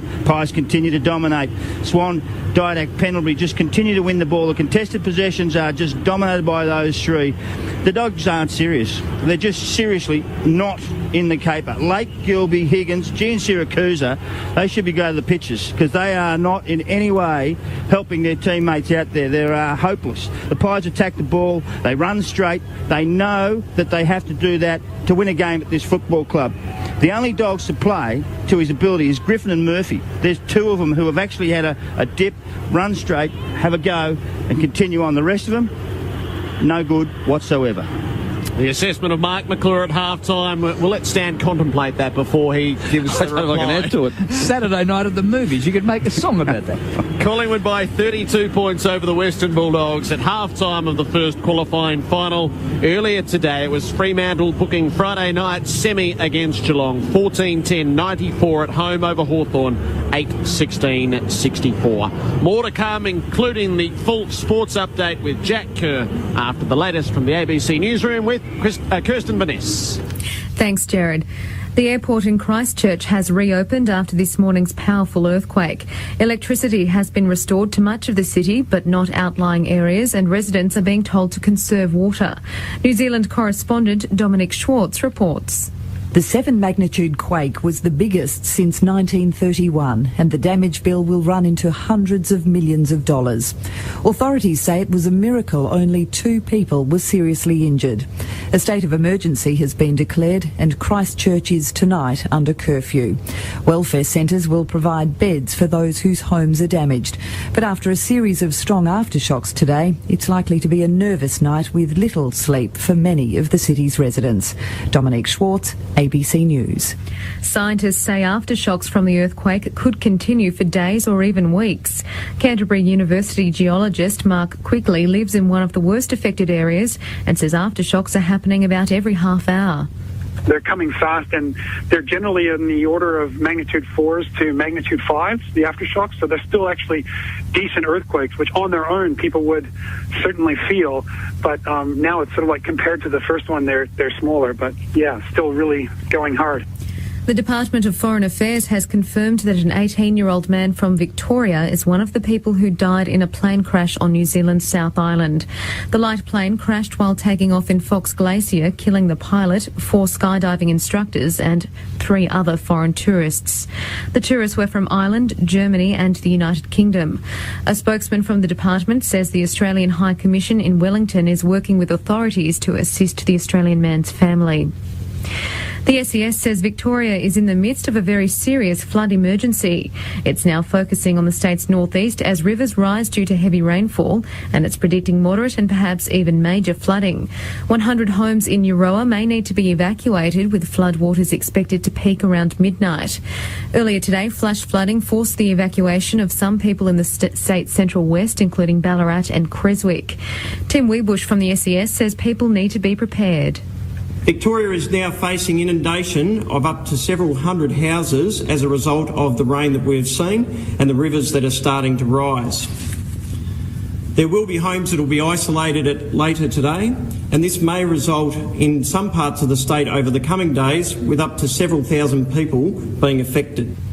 South Australian power company ETSA has confirmed some homes throughout the state will be without power tonight for the second night in a row. Ned Costello reports. Around 59,000 homes throughout the state are currently without power after gale force winds ripped through the state this afternoon. Wind gusts of over 100 kilometres an hour have been recorded in various locations. Communications manager Sue Philby says customers in the mid-north of the state will be without power for the second night running, and a number of metropolitan suburbs will also be powerless. And we will have customers in the metropolitan area who may be off overnight because we have an extraordinary number of jobs that we're dealing with. ETSA has already restored power to over 30,000 homes. Residents and tourists in southern New South Wales are being told to prepare for extreme weather overnight. The Roads and Traffic Authority is advising motorists to avoid the Snowy Mountains Highway, with severe weather already causing 2 rock slides near Tumut this afternoon. The poor conditions are expected to continue overnight and tomorrow, with winds of up to 130 kilometres an hour predicted in the alpine areas. Police have found a boat belonging to a man who went missing early this morning off the coast near Mount Eliza, southeast of Melbourne. The 32-year-old man was with two friends in Davies Bay when the boat they were in capsized about 3 o'clock. The man's friends managed to swim ashore. The boat was found about 5 o'clock this afternoon, 1.5 kilometres away from where the man went missing. Search and rescue teams have been looking for the man all day and will resume their search at first light. Officials from the American Space Agency, NASA, have been advising rescuers in Chile on how to help 33 miners who've been trapped underground for almost a month. They say the men should be given vitamin D to help them cope with the lack of sunlight. NASA team leader Dr. Michael Duncan says it's important that the miners establish a daily routine. Trying to improve the lighting conditions so that there's more of a day-night pattern. We're stressing organization of the miners, the leadership, teams, all in an effort to provide them with as much of a normal structure during this long phase of isolation. A car bomb in the Russian province of Dagestan has injured a regional minister and killed his driver. Police say the bomb had been fixed beneath their car. The minister was on his way to work when the device exploded. Witnesses say he then pulled an injured bodyguard from the burning car wreckage. And that's ABC News. Change your life. Change the planet. Grow organic. Organicgardener.com.au. The team at ABC's Organic Gardener are thrilled to announce the launch of the magazine's new website. In addition to the print magazine, the website will keep you up to date with organic gardening, lifestyle and living. On the new website, you'll find blogs, selected articles from previous issues and practical gardening tips from the Gardening Australia TV show. Visit organicgardener.com.au. Grandstand AFL. Roosted up to pull forward, going back as Lakey dropped it. Free kick advantage. Clear to Thomas to goal. Khan lays into it. He's got it right to the line and it cleared the back. At last, the major for the Dogs. Toovey beats Higgins to it. Didn't take it cleanly. Pickett to Higgins. Snaps the goal. Gone one. Bags trailed by too many. And past to Griffin, who's been spectacular. Couple of gets the half-forward flank. Steers the pass, but over the head of a leading Higgins. The ball goes all the way for a goal. 35 out. No angle. No curse for him. Side bottom. Answers a couple of Dogs goals. Grandstand AFL on the ABC Local Radio. And it's looking like a Collingwood fairy tale at the MCG. It's the Pies by 32 points at the half-time break. Collingwood 7-15-57, leading the Western Bulldogs 3-7-25. This is Grandstand AFL on ABC Local Radio, News Radio, Grandstand Digital Radio and streaming at abc.net.au. Back to the G shortly, but first a sports update with me, Jack Kerr. And the Air Guitars are out at Subiaco this afternoon after Fremantle beat Hawthorn by 5 goals in the second elimination final. The Dockers never went behind, thanks in part to the Hawks' woeful inaccuracy, but mainly on the back of 3 goals to captain Matthew Pavlich and best on-ground performances by Luke McFarlane and Greg Broughton. For the Hawks, Sam Mitchell was the standout, while Roughhead kicked 4. So Fremantle 14-10-96, defeating Hawthorn 8 goals 16-64. The Dockers now to face Geelong at the MCG on Friday night. Let's have a listen to the thoughts of Docker Matt de Boer.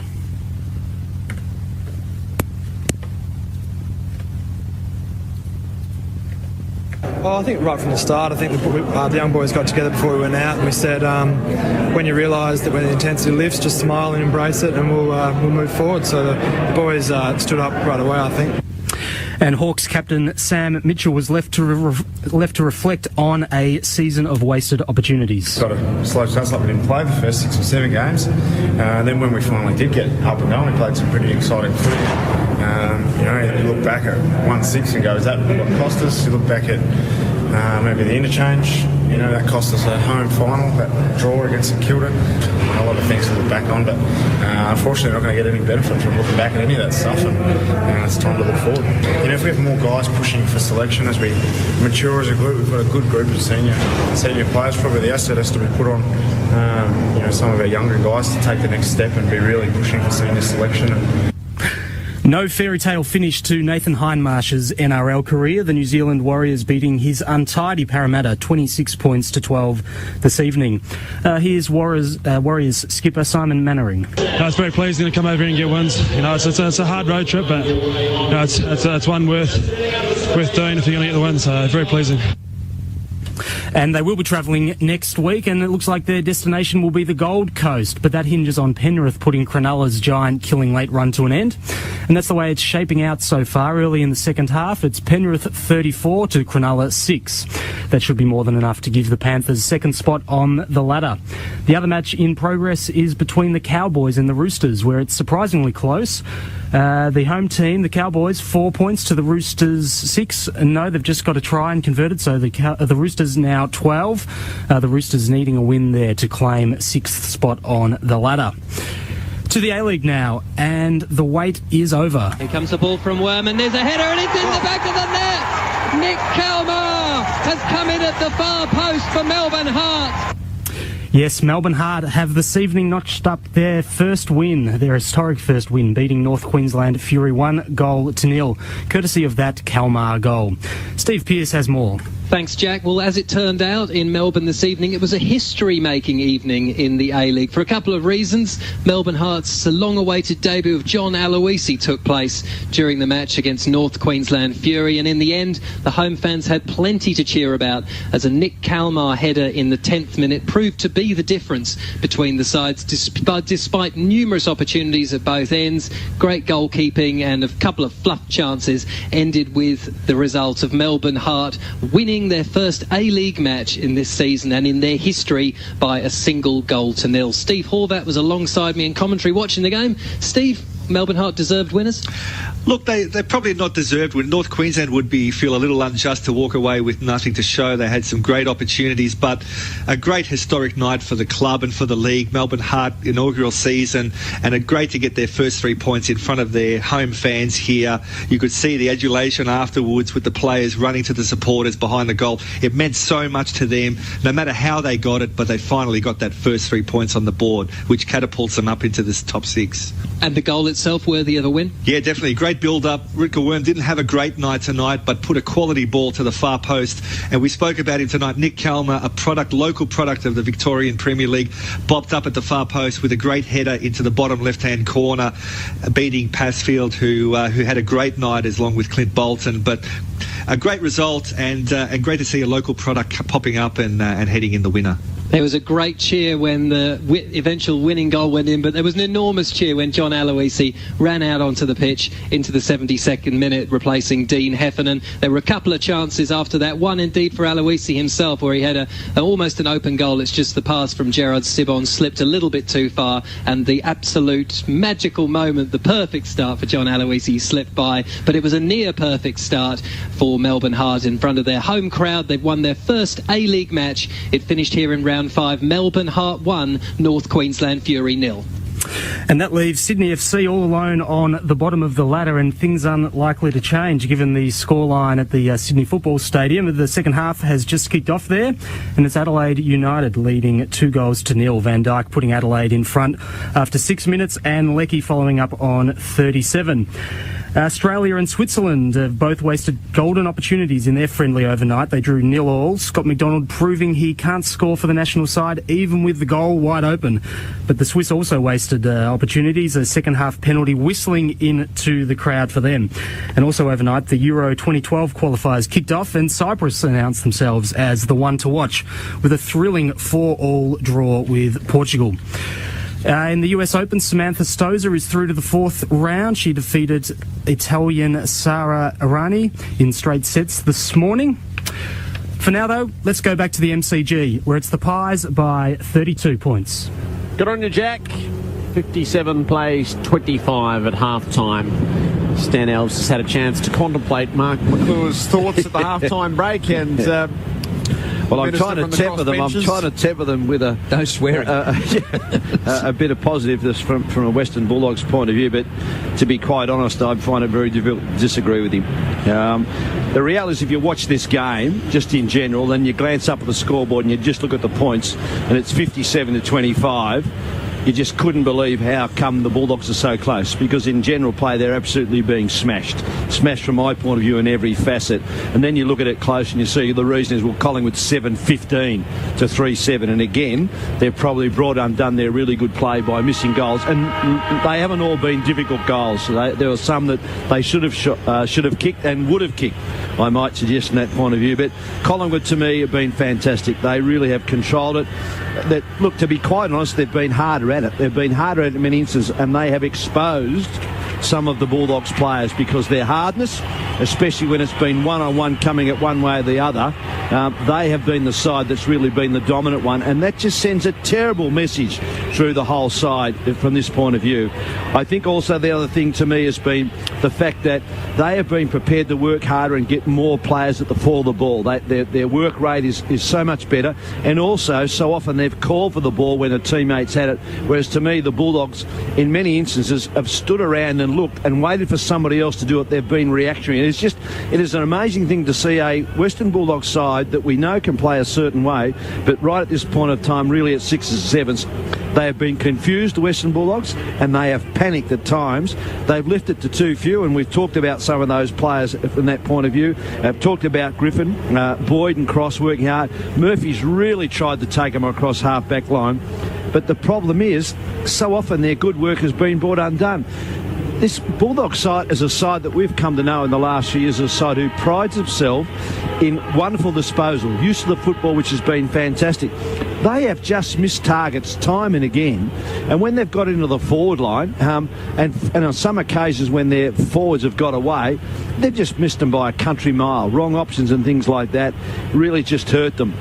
The other thing to me has just been the fact that Collingwood have got their structures right. They know their roles, they're playing their roles, they're playing it to perfection, whereas so often when the ball's gone to certain areas, the Bulldogs are just caught out, and a disappointing thing for me is that that forward setup, there is just nothing down there.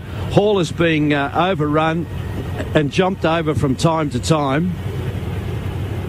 I don't know the answer to that. The fact that so often when the ball's gone down, they've just been 6s and 7s. Hall's been outnumbered, but Brad Johnson and Higgins and those good players have just given them nothing. Young Grant is just out of sorts, and so often when you look at some of the stats to give you some idea, Eagleton 3 possessions, Gian Syracuse 5, Young Grant 2, Hall 4, Hargrave 6, Higgins 4. Just got to get a massive lift from those players, and I'm sure that's what Rodney Eade will be doing, because if they don't, I think Western Bulldogs have been embarrassed to half-time, but they could be even more embarrassed come the final siren. Couple of numbers, Jared Cameron. Dane Swan and Scott Pendlebury are the leading ball winners for Collingwood with 17. Dane Swan has had 10 contested possessions, and Scotty Pendlebury had 11 possessions in the second quarter. Nick Maxwell 14, Johnston 13, and for the Western Bulldogs, Griffin 21 disposals at half-time, 15 kicks, of which 11 have been deemed as ineffective, and 6 hand passes. Matthew Boyd 15, Murphy and Cross 14, Lake and Harbrow both 11. Overall, Collingwood 201 disposals to 177. Collingwood have hit the target with their 123 kicks 62% of the time, and the Bulldogs only 49% of the time with their 104 kicks. Their efficiency is 49% by foot. This is a side that would normally play somewhere at 60 to 70. Drew Morphett. We start the second half with the umpire throwing it up. It comes to Luke Ball, who's ridden into the ground by Picken. And Liam Picken playing against the Pies, and his father Billy Picken, of course, a famous Collingwood player. Umpire throws it up again. And the bearded Hudson wins it, but it's rowed by Swan. Little kick goes about 1 metre to Lee Brown, who kicks it 60 metres to full forward. A chance for Didak. Oh, he got a fingernail to the ball and now keeps it alive, but only as far as the Bulldogs. It's taken by Lake. Gets the hand pass to Hargrave. That was a heart-in-mouth job there for the Bulldogs. And the kick on the bounce is well gathered by Gian Syracuse. Hand pass into Cross, who's surrounded by Collingwood players. Draws a few of them, finds Gia. Little kick by Gian Syracuse. Well, that is a half-distance kick that went straight off the side of the boot and straight out of bounds. Appalling. Free kick to Maxwell. And indicative. Adam Whites. Jared, I've got some more bad news for the Western Bulldogs. I can confirm Barry Hall was reported in the second quarter. It was for abusive language. The Magpies go forward out to the pocket. Lee Brown was the target. He couldn't mark. It's off hands and out of play. It's a fine in Barry Hall's future. maybe more. Still 32 points. Opening minute or so of the third term. Hudson took it out of the ruck. Hand pass in a hurry. Not to Brad Johnson. Pulled out of there by Tuvey. Hand pass to Jolly. Overran it. Davis swept it up, but his kick was smothered by Brad Johnson. Ball still loose. Johnson went with the boot. Thomas flung himself at the footy. Crosses dispossessed. Dawes trying to work it out. Dawes still has it. The big oak is dragged down. Tuvey in possession as it's called to a halt. 50 away from the Collingwood goal. They go to the social club end again. Thomas, hand pass to Swan out the back of the stoppage. Now to Pendlebury, works it back to Swan, sets it up to full forward, gives Davis the run at it. Marks plays on, and Leon Davis has his first. Collingwood by 38. The touch and the distance on the Swan kick was something to behold. Well, Pendlebury, Swan, Thomas, all their smalls around that area, quick with hands, quick with mind, and smart with the way they kicked the ball into space. And it was just a beautiful kick, as Jared said, right into the space. And Leon Davis, he just lapped it up. He said, how good's this? I can't miss this one. I'll run straight into it. But he is a genius. But don't worry about the other two. In and under, good, smart skills by all of them. But no attack from the opposition. No one came at them. No one put pressure on them. This is a cakewalk. Just getting a replay of the incident in the second quarter where Barry Hall has gone in the book for his abusive language. It'd be about least charge you could possibly hope for, isn't it? Comes to Griffin from the bounce in the middle, the ball up, and Griffin's long kick is offline out towards the pocket. Reid gathers for the Pies, keeps the ball alive. And is that deliberately out of bounds? Well, the umpire calls for a throw-in as chucking himself at the ball was Dylan Addison. Horizontal, got it out of bounds, and the Collingwood players all say deliberate. Umpire says throw it in. Chance here for the Dogs. Rare sortie forward inside the 50.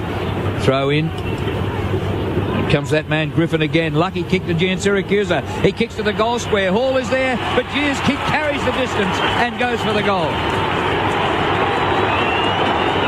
First score for Daniel Gian Siracusa, and the Dogs go to 4-7, trailing the Pies 8-15. Well, that was good for two reasons.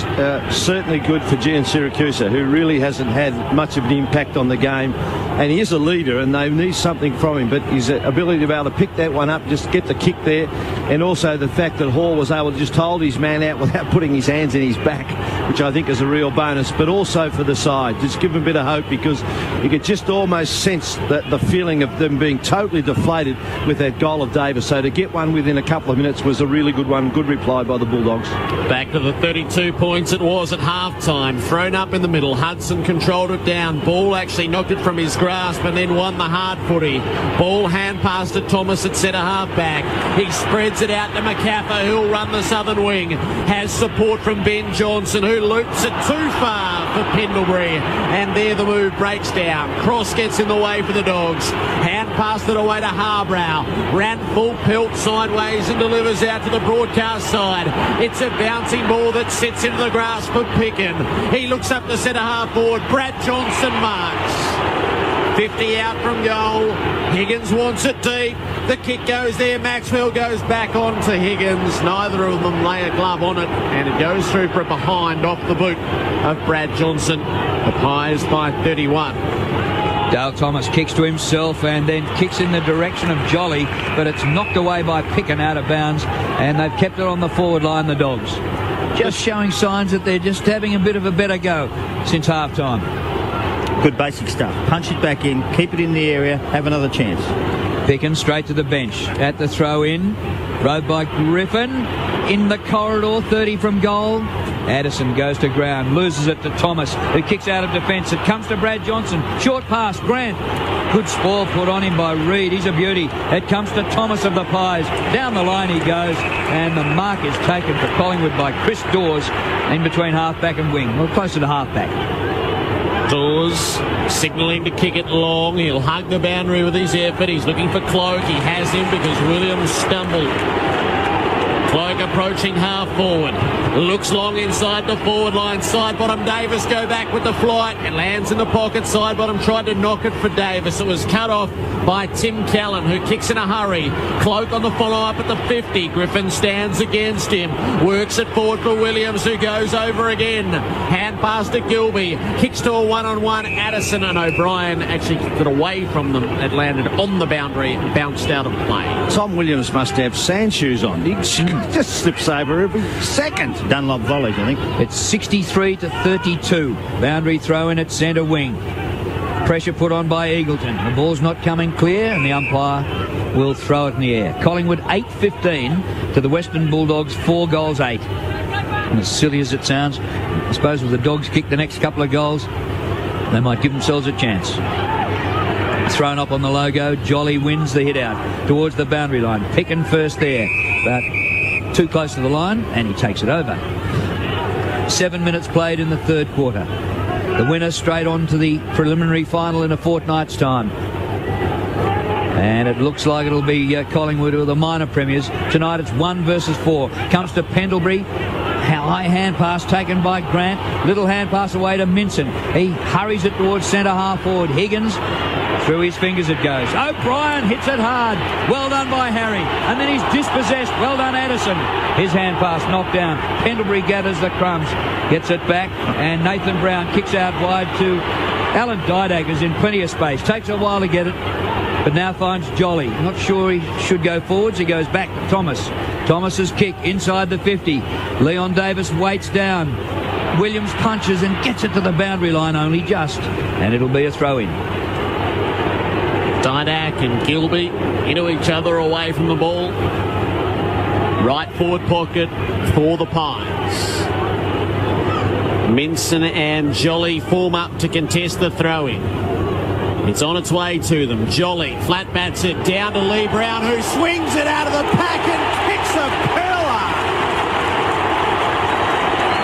Lee Brown with his second, and the fights are on behind the play. It's Collingwood by 37, 9-15 to 4-8.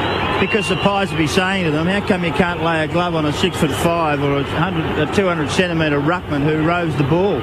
It's just too easy. They just cut them through like butter and they just kill them everywhere. Lee Brown just went through that pack. There was supposed to be a ball up, and what you do around a ball up is you surround it. The doggies don't understand that one. They've forgotten that one. They're trying to get easy balls still. And what happened, Lee Brown just went straight through the front, picked it up, and then waltzed around the back of it without anyone laying a glove on him. Too many broken tackles by the Dogs. Dogs just keep breaking, just can't hold on to anyone. They lose their footing. That's a mental thing. Brown in the ruck, beaten by Minson, but the ball comes to Swan, who won't be getting any Brownlow votes tonight. It's a final, but he's probably racked up enough to win the medal on the Monday of Grand Final week. The ball goes out wide and is out of bounds at right half forward. 21 disposals for Swan, 16 kicks and 5 hand passes. He's just had a phenomenal season. Here's the throw-in. Lee Brown again against Minson. Minson wins the hit out, straight back towards the boundary line, and we get another throw-in. Lee Brown has kicked 2. In fact, he's the only player on the ground to kick multiple goals. Everyone else has kicked 1. So we've had 13 goals kicked. And Lee Brown, formerly of the Kangaroos and Fremantle. At the throw-in, Ben Johnson goes without the ball. Cross does well to win a hard possession to Boyd to Eagleton. Hurried kick, slews up towards the wing. Here's big Barry Hall. Dispossessed by Nathan Brown, but the Dogs have it again. Harbrow puts a little kick through to half forward. Higgins can't gather. He's trying to paddle to his own advantage. He cannot pick up the ball, but Reid has it for the Pies. They'll link up out of defence. Willingham got hit hard by Addison. Towed off the ground there by Sidebottom. Wins the hand pass to Tuvey. Up to the wing for Thomas. He extends and kicks to half forward. Davis is his target. It clears he and Callan. Callan trying to get back. Davis kicks it away from him. Lake covers up, pushes it out of play and cleans up Davis in the process. Put him out into the fences wheel. It'll be thrown in right forward pocket Sean Higgins has had an interrupted second half of the season, and it's just a pity to watch a footballer of such great skills struggling so badly. I don't imagine he can play next week in a cutthroat final. Minson knocks it out the side of the pack. Pendlebury to Swan, screws it around the corner to the teeth of goal, but Lake is camped there waiting for it, and he'll get a 50-metre penalty after the man encroaches over the mark. Pies have kicked 2-1 in this third quarter in 11 and a half minutes. Lake, after his 50, dishes off to Gilby, who goes out wide, and he finds Hargrave, who just kicks it to space. There's 25 acres of green grass out there. Nearest to it is Maxwell, who actually looked Barry Hall in the eye. Didn't go for the ball. It comes back to Maxwell. Well done, the skipper. Threads out a hand pass, and Collingwood are off and running. Comes to side bottom. Approaches the wing. Hand pass over the top to Beams. Bit too far forward of him. But he's got enough teammates there to tidy it up. The hand pass goes back to Tooby. And back to side bottom, who kicks inside the 50. A diving attempt by Cloak. It is knocked away from him towards the boundary line. Well done by Williams. And the ball out of play. Throw in forward pocket. 69-32. And we played 12 minutes third quarter. Thrown in. Jolly from behind. Hudson knocked it down. Beams is onto it against the boundary. Hand passed up to Swan. Couldn't get it over the top to ball. It's smothered out of play by Gilby. About the same position. 25 around from the goal front. 69 plays 32. Collingwood in the ascendancy. Jolly down to the front. They scrap for it at ground level. Hudson feeds it out. It's cut off though by Beams. He kicks it goal. It's cut off again by Lake, who's camped back on the last line. Hand pass to Griffin. Out and out to Eagleton. Looks up the line. That's a kick. It's cleared the play and the race is on. Lee Brown against Cross. Lee Brown's going to beat Cross to this. He gets there first. Shepherds it away from Cross. They hold each other to a standstill. And it will be bounced, and Lee Brown, the trundler, the despised footballer for so long, he is a cult hero with the Magpie fans now. He had too much pace for Cross. He came from second to win the race. He's played the game of his life tonight, Lee Brown. From the stoppage, it comes to Ben Johnson, whose kick is smothered by Minson. I thought the ball was out. Yes, it was. And we'll have a throw in. He's rucked. He's played forward. This is Lee Brown. I can't believe it is Lee Brown. Jonathan Brown. Throw in at half forward. Hudson wins, but straight down to Pendlebury. So what's the point of winning? To Ball. Lee Brown gets another touch. Off to Didak, centre wing. Oh, he just shows them the ball, takes it away from them, puts the ball out in front of side bottom. He gathers a beautiful ball below his knees to Ben Johnson inside the centre square. Past the full forward. Too high for Cloak. Here's Dane Swan. Brownlow and a goal.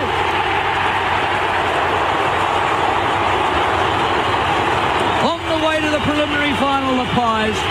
10-15 to 4 goals 8. Well, they do know he's the one with the tats. Yeah. Because if they don't, they really should focus in on it. Well, I just give him credit. I think they start on him, but he runs, but also he's smart. He knows where to run, and he's got the confidence also in his teammates. And I just got to say that while I was watching that brilliant bit of play unfold, I couldn't help but look at number 7 again for Western Bulldogs. Sean Higgins, who really would have got to something here. The poor kid is just running on the spot. 4 possessions. He just shouldn't be out there, and it is a shame to watch that. But at the same time, Collingwood just growing in stature, growing in confidence, doing as they like. Ties by 43. Boyd out of the middle for the Dogs. Bounces it up into the clasps of Harbrow. Gives it off to Eagleton. Now to Jan Syracuse. Pulls the kick into the corridor and finds Barry Hall on the sprawl. He can have a shot from the corridor, 35 out from goal. Not the first time he would have been booed on the footy field. No, 3 behinds tonight. 73 goals, 34 this season. Ball, methodical in the approach, straight through the middle. He has his first of the final series.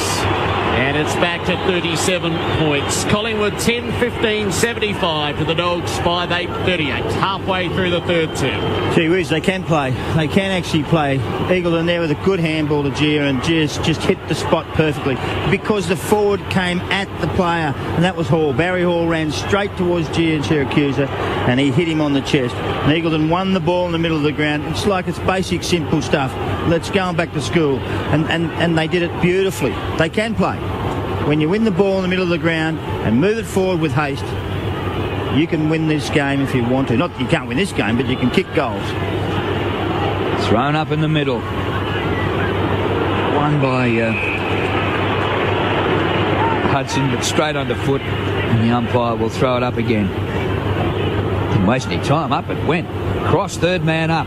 Wins the hit out. Gilby helps it on for the Dogs. Here's a chance. The hand pass out in front of Gian Syracuse. He's on the 50. Short pass out wide. And Higgins, well, he had one hand of the ball. Not enough. Couldn't haul it in. And the ball spills over the boundary line for a throw-in. What sort of a team will they line up next week when they have to come and play in the semi-final, the Bulldogs? Season which started so promisingly. They won the pre-season cup, and Barry Hall kicked 7 in the final, and it was all the Dogs. This was going to be their year, but gee whiz, it's disappointing now. Hand pass comes from Griffin, off to Picken. Picken, a long ball towards the goal square. Hall is there, but they double team him, and between Brown and Maxwell, they rush the ball through for a minor score for the Dogs. Margin is 36 points. Ben Johnson on the kick in. Ran it out and delivered the ball. 50 out from the defensive goal, out on the southern side of the ground. Hand passes for Maxwell. Let it bounce. Up into the clutches. Delivered up to Dawes. Strong mark in front of Gilby. He'll turn and look to an open forward centre. Davis is deep. McCaffrey joins him. Dawes is going to go for McCaffrey at the 50. Lake saw it coming. Trapped it with the one hand, pulled it in with both. At the second grab. Gives it off to Griffin. Kicks across the defensive 50. They chase in after it. Higgins keeps it away from his opponent, but he can't construct any play. And again, it's out of bounds. He was walking then, Higgins. Yep. Right half forward for Collingwood. Higgins has come up onto the ball by the looks of it. Jolly down to Swan, just back from a breather. Kicks to full forward. Davis one-on-one with Callan. Davis got his hands to it. Didak getting through. Eagleton held him up. Hand pass to Thomas. Flung the boot at it and hit the post. Collingwood by 37. Gee, their small forwards are exciting, aren't they? When the ball rushes in there, they're hard to stop. Stark contrast between them and the Bulldogs forwards. Hargrave kicks to himself and then kicks it straight down the guts, looking for Minson, who was caught behind, but he comes in and throws himself at the ball. O'Brien gets a touch. To Swan, who gets another touch. To Pendlebury, who gets another touch. Little kick, partly smothered. Didak a chance just inside the 50, but Picken hurls himself at the pill with a scrambly old kick. Ball comes out to Boyd. Up the centre wing, Gian Syracuse. He centres the ball. Jared Grant, where have you been all night? 6 goals last week. Hardly a touch tonight. He marks, he bounces, he goes for goal, and he misses to the right-hand side. His second behind. Just 4 possessions tonight for Grant. Whitey. Yeah, Alan Didak was hurt. We know that he's coming with shoulder or chest problems. In that collision before, he's been on his haunches for a good 30 seconds. Beams marked the kick in. Kicked it on for side bottom. He'll cross halfway to Ben Johnson. No, Boyd is able to take the intercepting mark. Hand pass to Murphy. Runs across the southern wing. Kick is for Ben Johnson. Maxwell arrives to spoil. Harbrow's the crummer. Got it back near Brad Johnson. Kicked it off the ground. Cross to Harbrow. Inside the 50. Had a couple to look at. Kicked it to Callan Ward. And with the mark set some 42 or 3 metres away from goal, Ward can contemplate a shot. Kicked 1 goal this season in his 7 games coming in.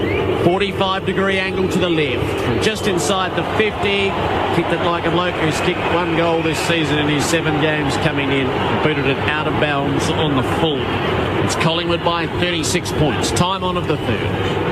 Harry O kicks in. A half volley pick up by Didak. Brilliant. He kicks down the line. Oh, chance here. And running onto it is Blair to sock it to his own advantage. Taken by Cloak from the logo. He kicks to an open forward line. A chance here for the Pies. Strength by Brown, but no mark. Swan at the front. Davis as well. They both overran. Ball comes to Cross. Hand pass to Boyd. And they're out of trouble. Little kick out to Ward just behind the wing. He kicks to half forward. It opens up, coming back the other way. Gia takes the mark. Hand pass to Brad Johnson. Come on, Jono. He goes for goal on the run. It's right, and it hits the base of the padding on the goalpost and is a behind to the Bullies.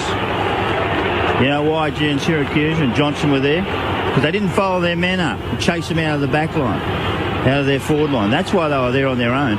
Collingwood by 35. Keith Shaw marks the kick in. He's having to bounce with every step. Hand passes to Ben Johnson. Kicks around the southern wing. He's seen Luke Ball up ahead. Marks and plays on. Loops it over the top to Beams. Gets it to his boot in a hurry. Out near Lee Brown. Lake covers him up. Knocks it out toward the boundary. And then tackles Brown over the line. Throw it in. They move it from one end to the other. Not a clean passage to goal, though, for the Pies. They'll get the chance to try to construct it from the throw-in. Cloak in the ruck against Hudson. Hudson knocked it down. Cross took the footy. They all wrapped him up. And it is a pack. 15 out from the Collingwood goal. 22 played in the third quarter. Collingwood 10-16 to 5-11. Collingwood will get the week's break. Will this be the year? From the ball, comes down to Hahn, a shocking hand pass, missed the target, close to goal, but they're able to get out of it. Cross, a hand pass to Hargrave, who kicks close to the boundary line. Grant uses his body. Oh, but beautifully played by Maxwell to tap the ball to Tuvey, and he kicks the full forward where the mark has been taken by Jolly. And Jolly, close to goal, will surely kick another for the Pies. Maxwell, he was clever. And Alan Tuvey also underrated, even though this probably hasn't been his most prolific night. But Jolly for goal from about 30 to 35 metres at the city end of the MCG. The kick is left. He's given it the old hook into the trees. Player provisional. 10-17. It's the only thing that's wrong with their game, the Pies. They lead by 6 goals. Murphy runs it out of the defence. Kicks it for Gilby. Tuvey provides a good contest. Ball wins it. Collingwood with the numbers. 4 on the 1. It's a Cloak. It's a full forward. They'll contest 10 metres out. Jolly, the big leap, brought it down. No one can get a boot to it. It's through for a rush behind. 78 plays 41. This is what gets me with their kick out. They know where they're actually kicking it to, but they can't get the numbers to that spot. They're outnumbered by the opposition. That is just lack of work rate. Find out if you want to kick it somewhere. Kick it to one side or get over there. Make it easy. Hargrave to kick in for the Dogs. Straight down the middle as long as he can go. It comes to the back through the hands of Heath Shaw, but he gets back there in the circles, paddles it back to O'Brien, who kicks across the ground. It's a good kick out into space, and running onto it, Ben Johnson to take the mark. Look at the work rate of Thomas, who charges up from the forward line to mark in between wing and half forward. Short pass by Thomas to Didak. Back from a shoulder injury. Off the left, plenty of distance. Pull forward, Jolly! Another mark for Jolly. The last one was a rehearsal. This time he'll kick the goal. Because they kicked it up the middle of the ground and they were outnumbered again. Just don't get their thinking. And then Brian Lake ran off and thought he might get a kick. Just got found out. Were they surprised with the distance that Didak got on the left, sort of on the turn? Here's Jolly. A bit closer this time. Only 15 metres out. Kicks the goal. Pies 11-18. The Dogs 5-11. Well, they're just killing him everywhere. It's the part that gets me is I like the work of Brown and also the captain in Maxwell back in the back half. They haven't got a lot of kicks, but they do everything for the team, and the teamwork is continuing to push the ball back into the forward line. The doggies can't take a trick. Doesn't matter what they do, they just cannot take a trick. They can't get numbers where the ball is. They can't get any. They can't win the ball when it gets there because they're insipid. It's just terrifying to watch. Really, if you're a doggy supporter, the Pies, they're on their way. 26th minute of the third term. The margin is 43 points Collingwood's way. Thrown up, Hudson down to Boyd, breaks a tackle, kicks the Dogs inside the 50. Maxwell favoured by it, and Grant didn't make a contest. The skipper dabs the kick out to Heath Shaw, offloads to Ben Johnson, has a bounce at half-back. His kick was partially smothered. Tuvey on the tidy-up, back to Ben Johnson, on to Thomas, and now to Swan. Crosses halfway, kicks it onto the chest of Dawes. He turns and looks and unloads. He's kicked it in the Cloak direction. He's cleared them, and the mark is taken by Tim Callan. And he was met by Cloak after he completed that mark. Tim Callan, who was a replacement in the selected side for Easton Wood, not playing tonight. Wood celebrating his 21st birthday tonight, and his present was, you're out of the side. Lake squares the ball in. I think he'd be happy. Yeah, you don't want to be out there tonight. Eagleton gets a hand pass. On the run, Gilby to full forward. Paula, but the mark taken by Brown. Lee Brown again. Away to Shaw. Cloak takes a mark at half-back after the kick by Sidebottom. Cloak finds Dawes. They are cutting them to pieces here. Could this be the year for the Pies? Not only this night. Dawes, the hand pass back to O'Brien. High tackle. No, he shepherded with his arm up. He actually palmed off the would-be tackler with his arm up and has been free kick. Harry O'Brien. Addison. And the free kick goes to Dylan Addison on the logo, centre wing. Shocking kick straight to Thomas, who marks. He finds Wellingham, but with one hand couldn't stretch high enough to mark, and he's gone down, Sherrod Wellingham. Ankle, he looks as though he might have landed awkwardly, and he's still down in a heap as the Dogs have the ball in midfield. They sort of bumble it up beyond halfway, really. You wouldn't call it any better than that, but there is an in-the-back free kick which goes the way of Gilby. The trainers out to Wellingham.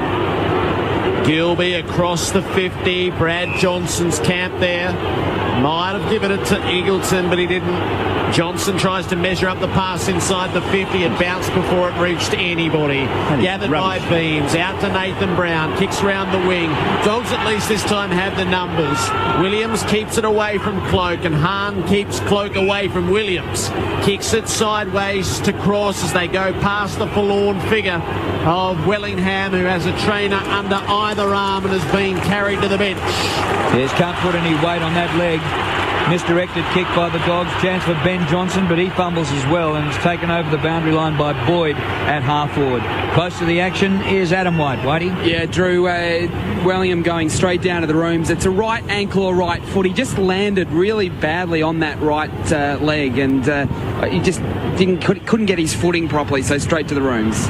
From the stoppage, Hudson puts the hand pass out in front of Griffin, who's been the Dogs' best by a mile. He puts it to the goal square, a high ball, and a juggled mark accepted by Shaw. Skill, clever by Heath Shaw. Short pass out of defence, finds Thomas. Told to go on by the umpire. Sweeps it to Swan. Swan back to Thomas. They're absolutely toying with the Dogs. Kick by Thomas with distance.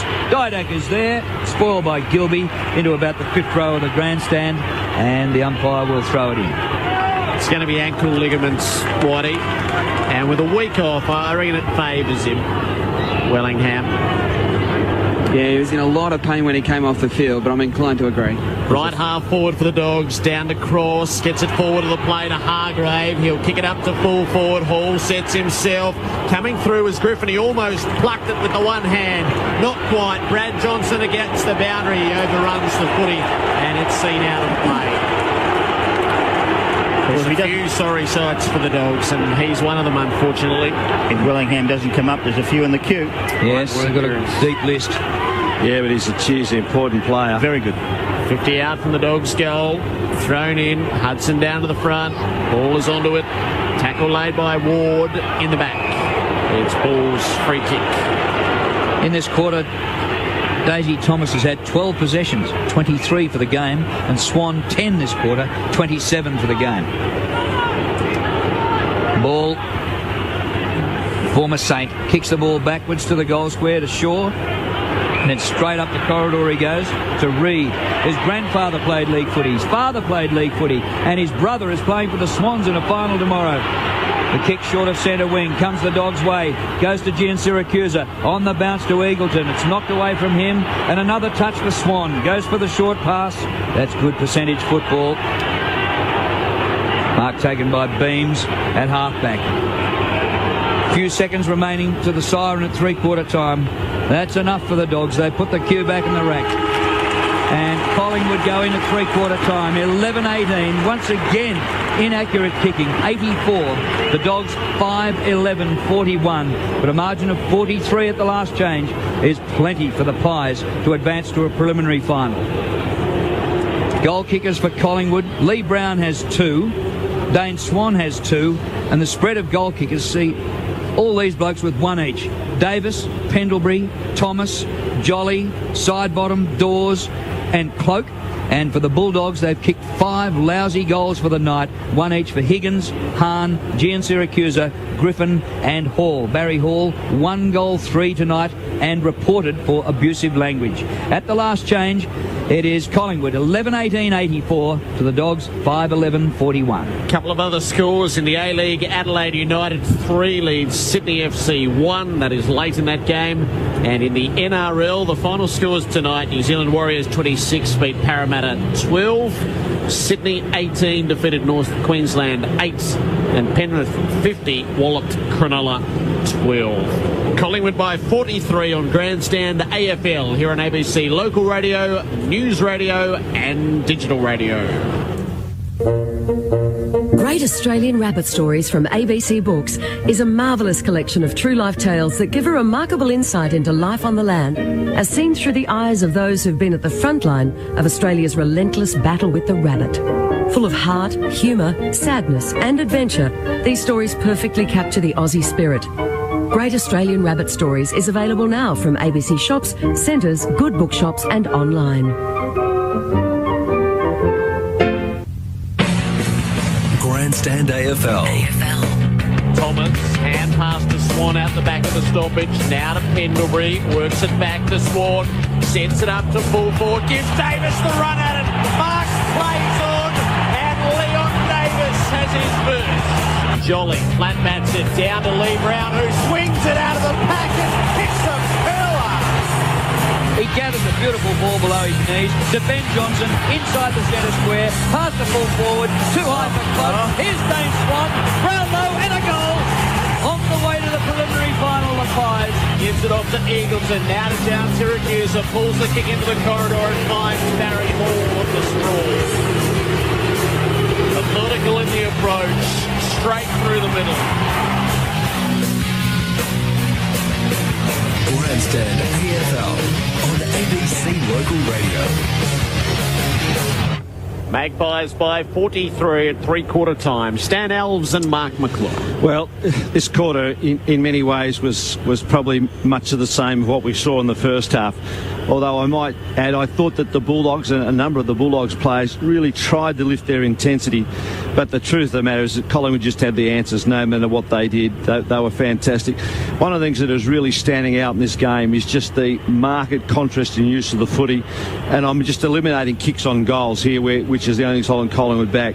And I think especially the on-ballers, the thing that's standing out to me is that Western Bulldogs will just fight like Billy O to win the footy, but when they get it, it's just a kick, it's a bang it forward in hope, and it's just money for old rope for the Collingwood defence. They are so much on top, they're just sitting back, reading it and staying their rebound, whereas the Collingwood on-ballers, at the vision, the ability to get the footy, whether it's long or whether it's short, it might be little half kicks, or it's the vision and getting it the other one. I think there's two things in that.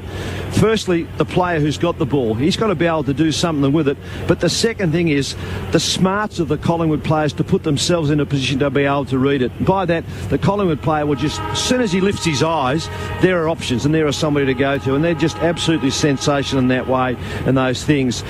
I think that the downside, though, is really going to be the Wellingham one. I rate him so importantly, the fact they've lost him in there, and I hope it's a minor one. Let me tell you that, because you talk about ankle injuries, but ankle injuries can be terribly, terribly difficult to get over because they carry so much weight on the body. So I just hope it's not a real severe one for him in that way. But look, apart from that, Collingwood, every area you want to look at, they are just playing super football, and they've turned the Western Bulldogs, unfortunately, into a rabble. Adam White, you've just had a bit of a think about what you know about Sharrod Wellingham from the year. Yeah, look, Sharrod Wellingham is down. They're assessing the injury. My memory recalls that he's had problems with a foot injury this year.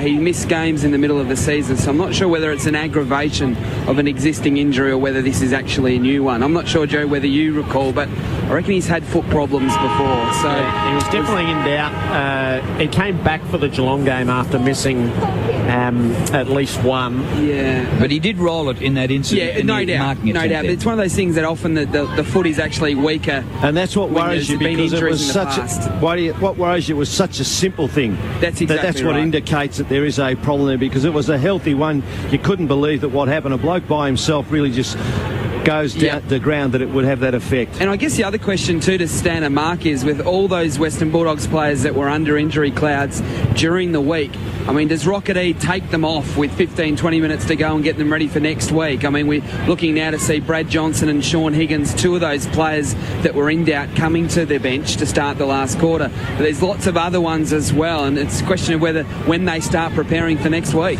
Forget the injured players. I wouldn't play them. I'd pick the best kids, the fittest kids, the strongest kids, the ones with the most character, and find out about them, because they can't win the premiership, these blokes. And find out about next year whether or not you want to be a part of this side. And that's what Rocket needs to do, because he's picked all the wrong ones. Well, one is Brodie Moles, who was a mature age recruit in his first season. He's had a good season.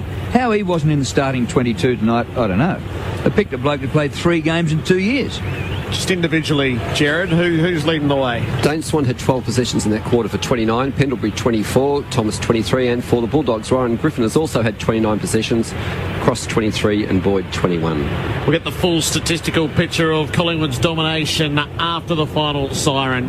Players heading to their positions to begin in the final term. It's Collingwood by 43 points. And we're underway. They're finishing off to the punt road end. Minson wins the opening tap for the Dogs. Down to Boyd. Kicks a high ball which floats out wide at right half forward. Cut off by Ben Johnson of Collingwood. Hand passes to Reid. Hoofs it down the line. Mightn't reach Dawes. Getting in the way was Callan. Wins a hard footy. Sends it high to a 4-on-1 Harbrow, and they're all taller than him. That's not going to be that helpful. Reid is able to pull it away. Sends the pies to half forward. Cloak can't mark. Gilby's on the mop up for the Dogs against the boundary. Hand pass to Williams. Caught the tackle. Round to Hahn. Fires it off to Callan. They get out of half back foot for how long? Jolly's camped on the wing against Pickett. Horrible mismatch. And the taller man takes the mark. Gee, it's a good combo, isn't it? Lee Brown and Jolly in the ruck. Here's Jolly on the logo centre wing. He hoists it high towards half forward. Two Dogs there muck each other up. It comes to Hahn, who under pressure kicks the ball out of bounds on the full, if it wasn't out before it hit his boot. And good pressure put on by Dawes, and it's going to be a Collingwood free kick to be taken by Dane Swan. Swan just outside of half forward.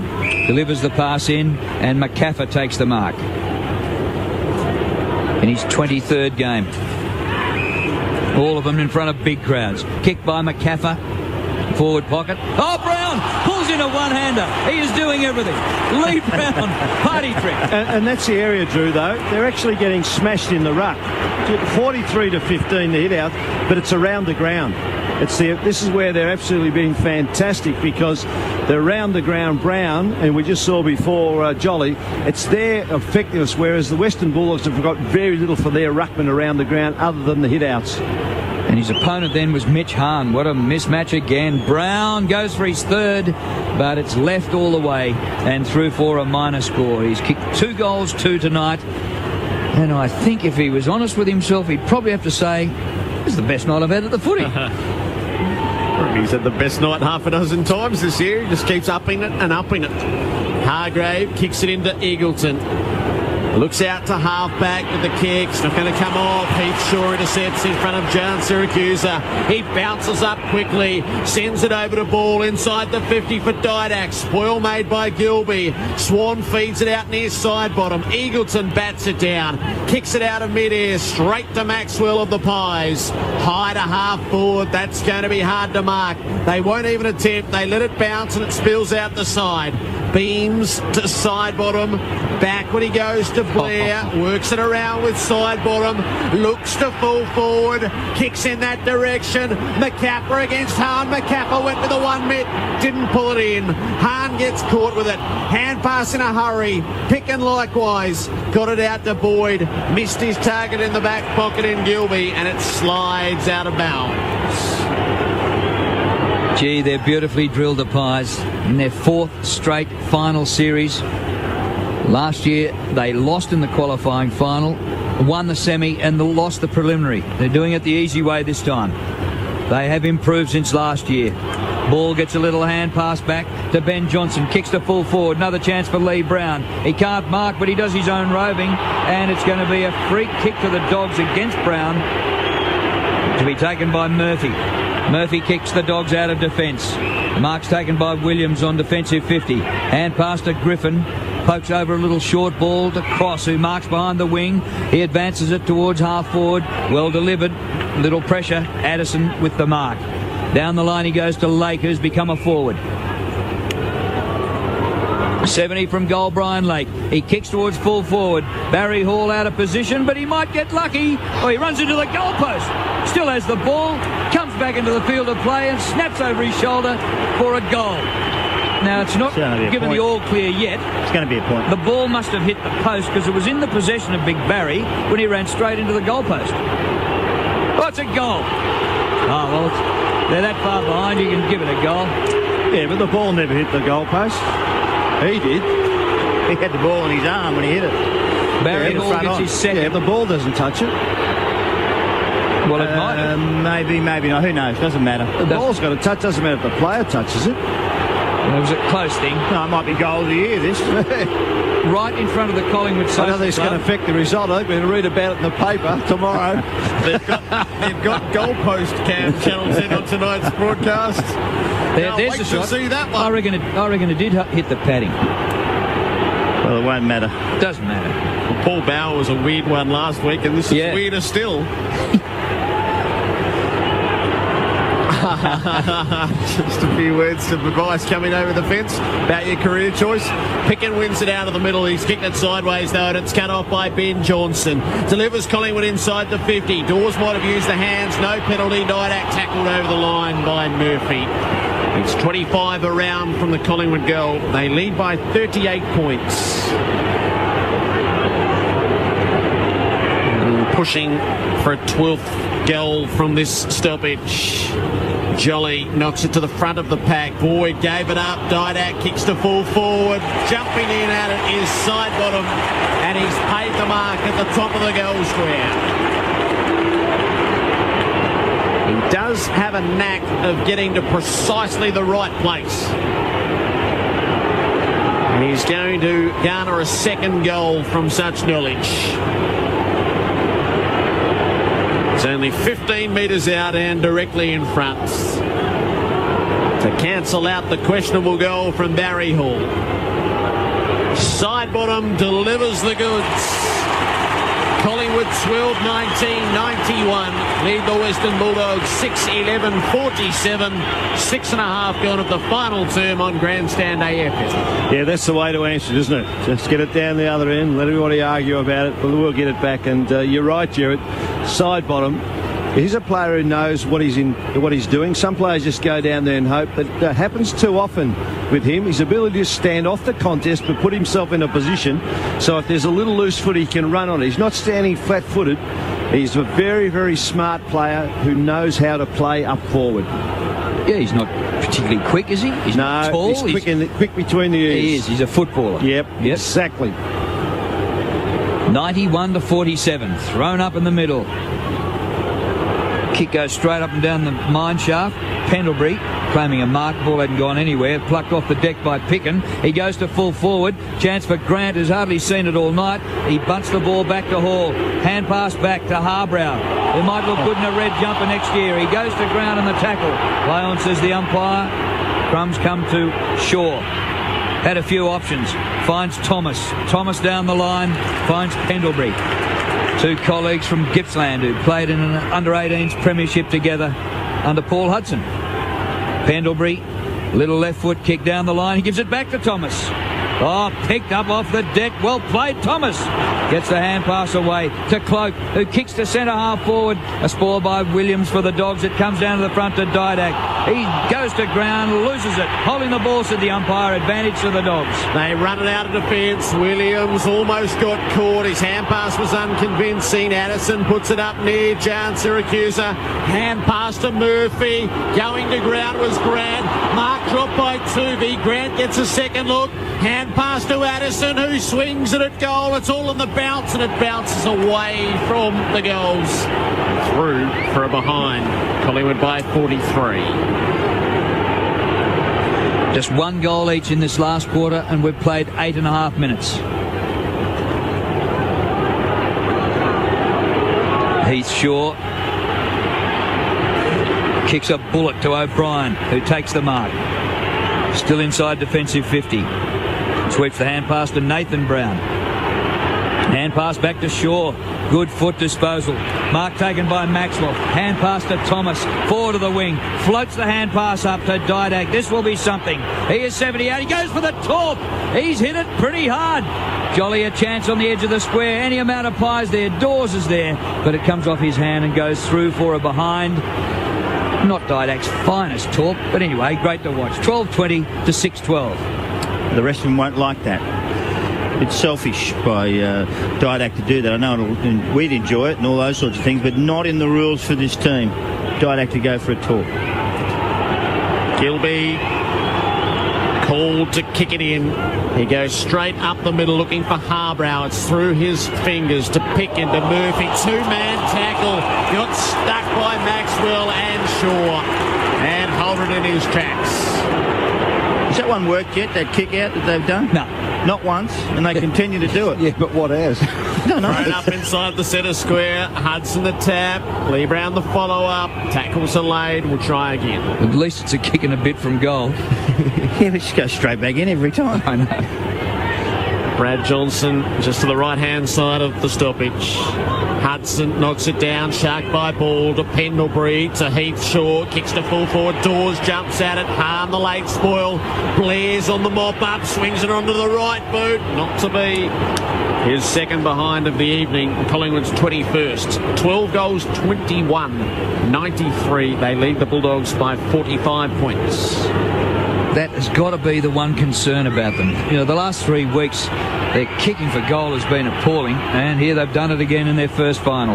Gilby kicks in, Pack gathers, Lee Brown crashes the ball forward. It comes to Thomas. Unbelievable. Little kick by Thomas, a dive by Jolly. Couldn't quite get there, and it's paddled over the boundary line by Gilbert. And the Collingwood fans say that is deliberate, but the umpire says boundary throw-in. Adam White. Collingwood's so good at defending kickings because they kick so many behinds, they get so many opportunities. Well, there's a very good point. They get a lot of practice. A fine point you make. At the boundary throw-in. Dead heat. Ball not going anywhere. And umpire Michael Vozzo calls for it. We're at the 11-minute mark of the last quarter. 93 to 48. The Pies going to the preliminary final. The restart will happen 35 out from the Collingwood goal. Thrown in the air, Cross knocks it clear of the pack, but only as far as Swan, who loops around on the left boot, looks for a target, didn't find one. Griffin dropped the mark under pressure from McCaffer. Hargrave helps him out. Hand passed it around to Gilby, to Brad Johnson, and out to Murphy. Hand pass to Hargrave, off halfback, delivers to Lake. Really good spoil mate from Ben Reid with good closing speed and excellent anticipation. Put his fist on it and saw it out of bounds. Brad Johnson's getting a Bronx cheer when he gets a rare touch. It's sad to see or hear it for a champ of the game. Well, he shouldn't be playing at the moment. It's not right. Thrown in under the broadcast position. Pickin got it from the stoppage. Hand pass to Griffin. Arched the back. Got away from Swan. Had 2 bounces. Hand pass to Higgins. Thomas comes at him. Higgins is lost. He's pushed off his kick and it flops out into the pocket. Maxwell repels. Delivers out for Ball. Collingwood set up deep. Ball delivers in the cloak direction. Bit too much on the kick. And it will skid out toward the boundary. Addison should trap it. And he's got a few options going backward. The first of those is Hahn. There's something. Ball kicked it too far. Hahn from the back pocket. Back to centre wing. Any amount of pies. Jolly takes the mark. Hand pass to Didak before he even hit the ground. But Didak was under pressure. And the ball finishes up over the boundary line for a throw-in. One thing about Rodney Eade, he this year has become the coach who has coached the most games without a premiership. He's gone past Bob Rose. Tonight, his 293rd game without a flag. 13 seasons. Oh, the Pies are sharing it around. Beautiful play. Ben Johnson gets a hand pass to Pendlebury. Pendlebury from 35. A glorious goal.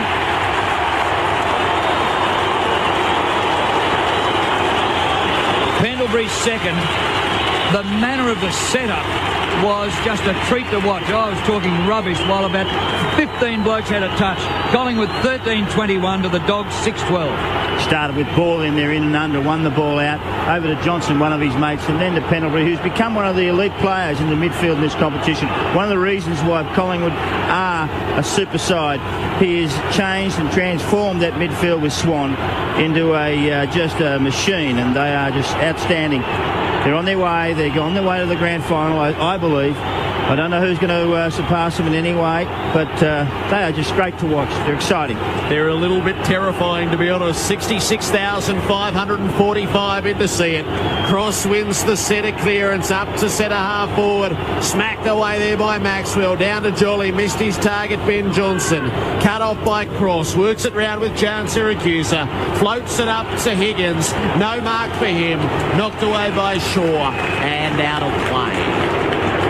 So 66,000 tonight, 65 here last night, 42,000 at Subiaco. I don't suppose we'll get terrific numbers at the Olympic Stadium tomorrow, but plenty in to see the first week of the finals.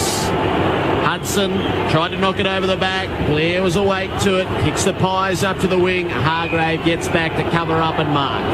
Hand pass to Eagleton. Drops it onto the left boot.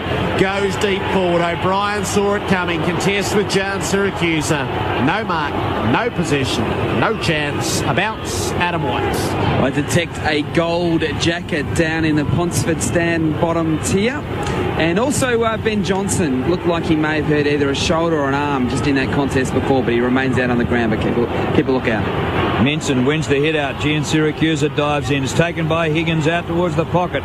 Kick goes nowhere. Beautifully gathered by Shaw. Blind turn out of trouble. It spills to Gian Siracusa, who kicks for goal. Chopped off in the goal square by Swan, who kicks the Pies out of trouble. Close to the boundary line, Didak attempts a soccer, and it bounces off Rob Murphy and goes out of bounds for a throw-in. Alan Didak just needs more of a contest to show his brilliance. You know, he had the torp on the run. He's having a bit of fun. Just ration it out over the final series. Comes to Harbrow on the 50. He goes long and he's away left. And Nick Maxwell gets back there to rush it behind. Terrific by the skipper. Harbrow's a class player. You must nail those from 45 or 40 metres out. Harbrow should have put that through the middle easily. He'd be kicking for the Gold Coast next year. Well, Collingwood by 50. Hope he goes better. He's short, dabs it into Ben Johnson. Johnson just happy to take pause after taking the mark. It's one-on-one virtually everywhere ahead of him. Johnson trots out into the back pocket, sets it up high. He's going to set Cloak the task. He leant into Hudson to remove him from the contest and was penalised in the back. Ben Hudson, hand pass to Minson, hand pass back to Hudson. Nothing good can come from that. Hand pass to Eagleton. Kicks it back good to Gilby. They're having a lend of us now. Gilby kicks out to the southern wing. Marcus taken by Addison. Tell them the dream team's over. Addison inside the 50. Griffin is onto it. He's been the one glimmer for the Dogs. He lines up at goal from 45 and kicks it across the face for a behind.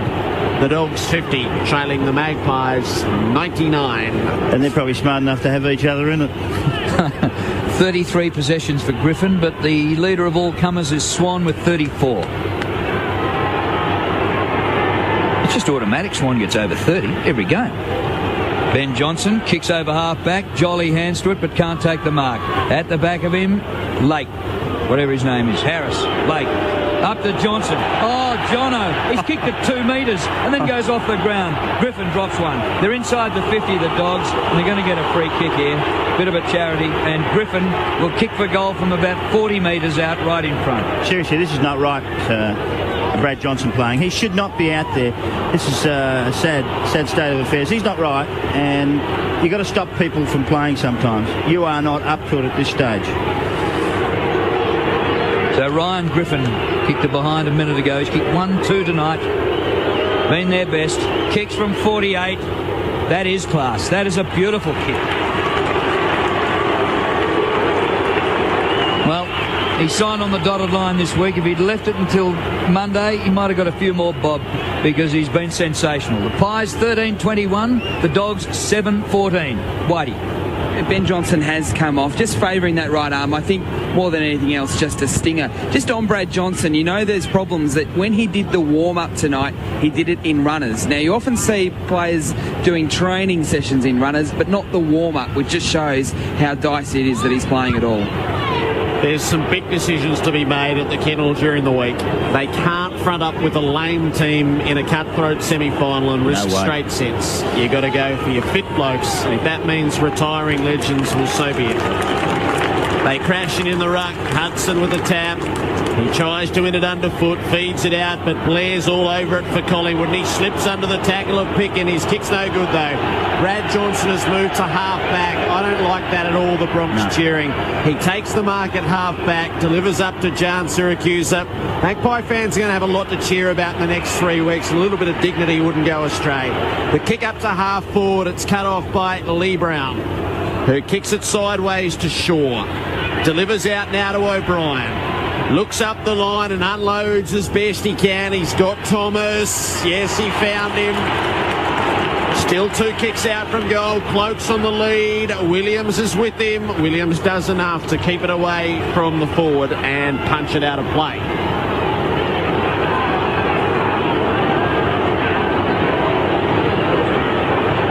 There's a lot of controversy and talk about Junior McDonald being shown the door by Melbourne, the captain of the club. But sometimes hard decisions have to be made.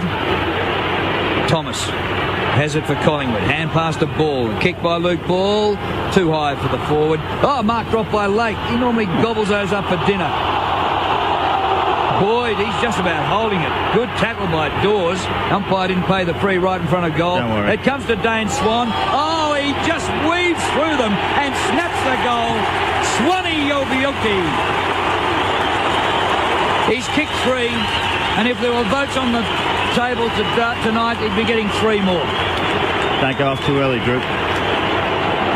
No doubt he is one of the great players, and tonight he's again led the way. He's had over 30-odd possessions, 35, 36, 37, who cares? He probably had 45 by the end of it. He just keeps racking them up. But he doesn't get them in cheap spots. He gets to the right spot. He's down back helping. He's up in the forward line hitting top of packs. He gets him in the midfield, and they're contested possessions all the time. Superstar. He will win the Brownlow, and if he does it, there should be an inquiry into it. That was a signature moment. Splendid goal.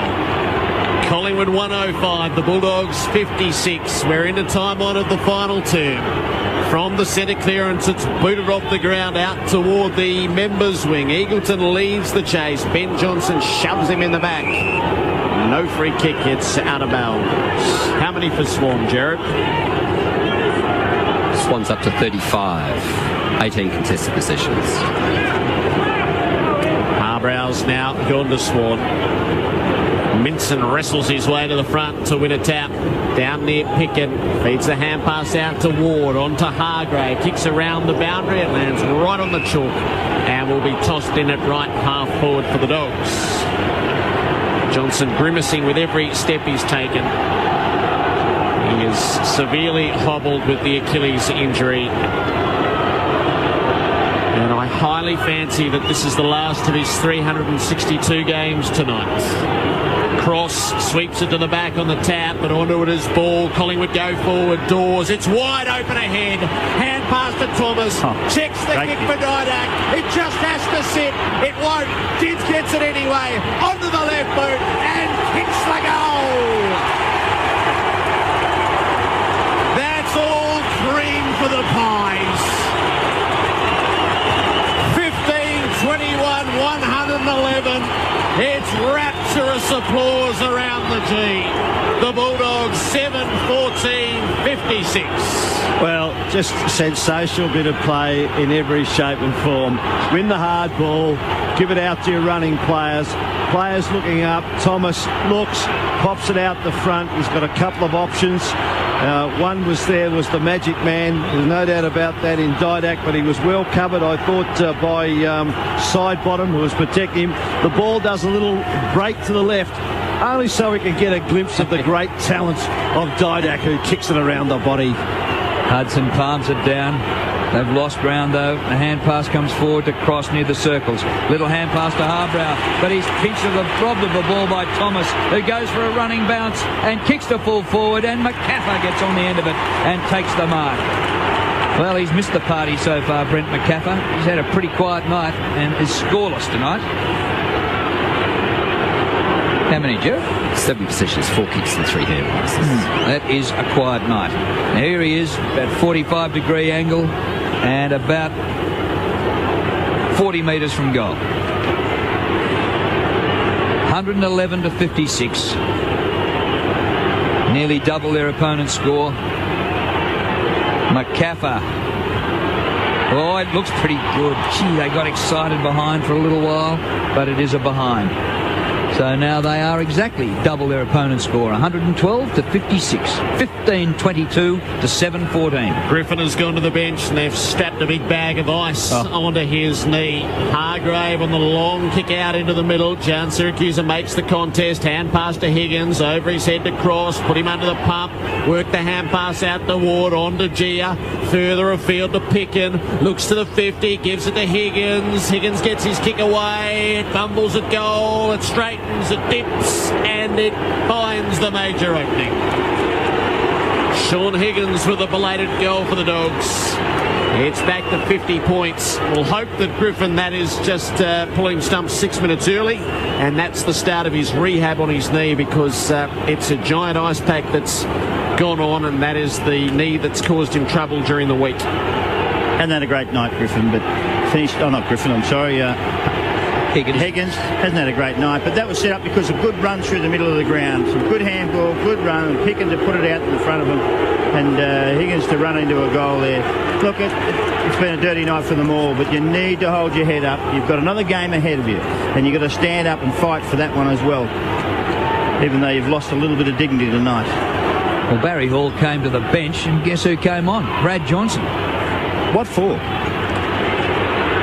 Kick up towards half forward for the Dogs. Maxwell's been superb, just clean as a whistle back there. Out wide to Lee Brown, off to Ben Johnson. He's kicked to half forward, a punch forward by Hahn, but straight to Pendlebury. It sets up for the Pies. Blair, the kick down towards the pocket. Here comes Didak, running away from goal. Oh, he gathers, he's near the boundary line. He goes for the... Oh! He kicked it! A phenomenal goal by Alan Didak. He actually looked up as though he was going to give it off, and he said, no, I'm going to kick the goal of the year. He couldn't see anyone inside. There was nobody there. No, he really wanted to give it to somebody else. He did. It was his first thought. He looked, and there was not an option. It's what I've got to do. But boy, oh boy, thank God there wasn't an option, because it was nearly worthwhile tonight to come through. The game has been bereft of a lot of great play tonight. It's been a workman, tradesman-like performance. But boy, that was icing on the cake. And it was worthy of a standing ovation from the Pies fans who have just seen it again. Didak's kicked 2 and Swan 1 in this final term, and they have been splendid. It's Collingwood by 56, showing us all the tricks late. The Dogs mauled up to half forward. It's cut off by Maxwell and into a bounce. Tell you, they have a great time up the forward line because of that bloke, Maxwell. He is absolutely sensational down back.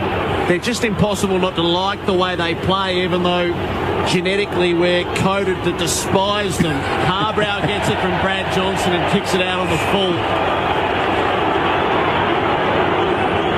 So the Pies will get it back in the right back pocket. You've got to love the way they play.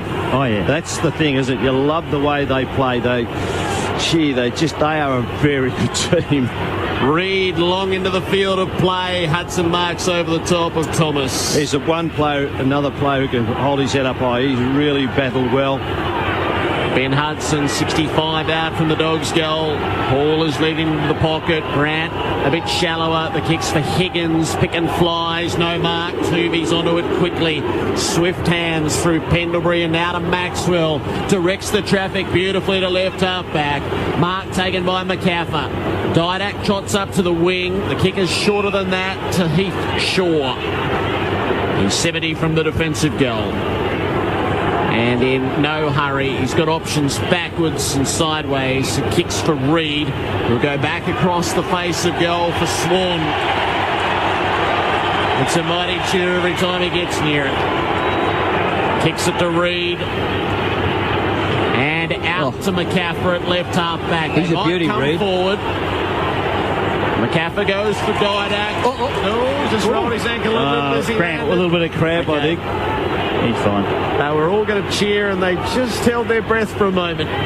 Kicks it backward to Shaw and back they go again. It's a fullback. Reid has it. Collingwood 16-22, 118. The Bulldogs 8-14, 62. There's a week off in their future. It gets a long one. He actually booted that out of bounds on the full past Heath Shaw.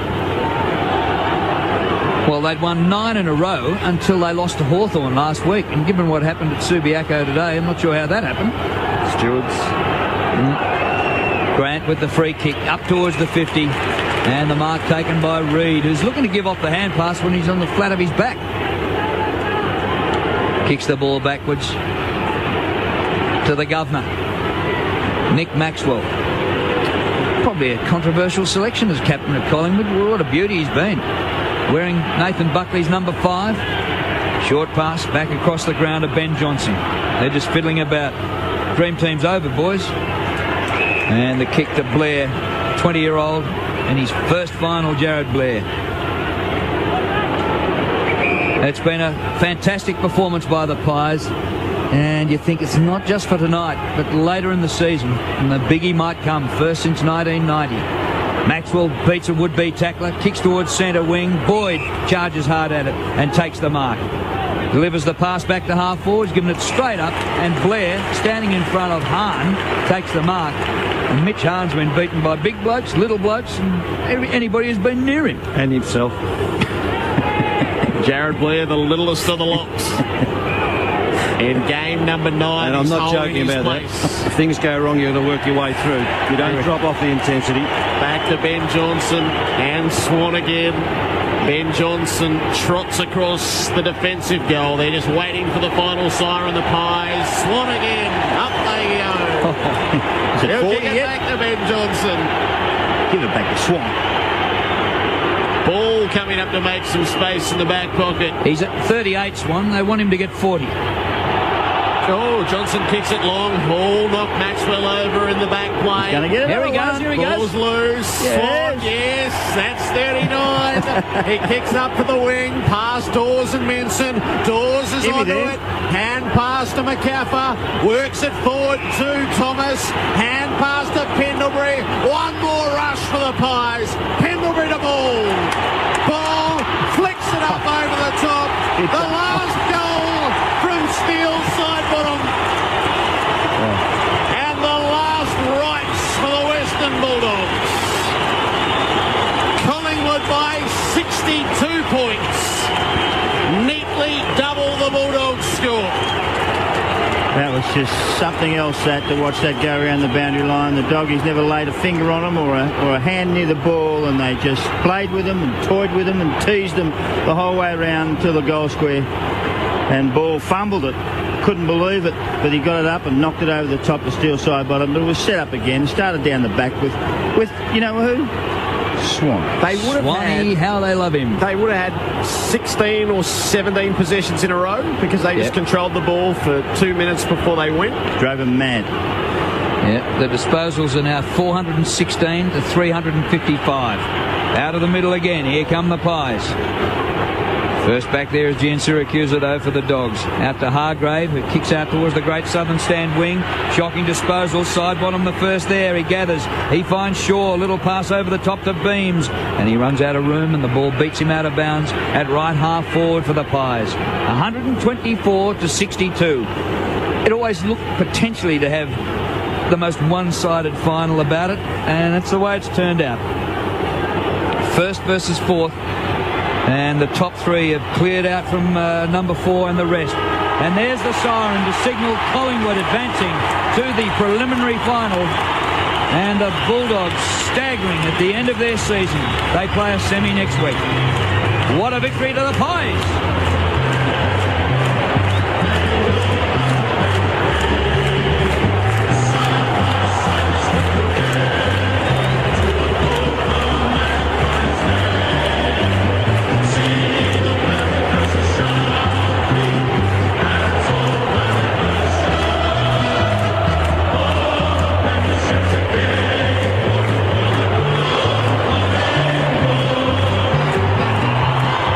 Imagine houses around the country, people in trucks, people in cars singing along.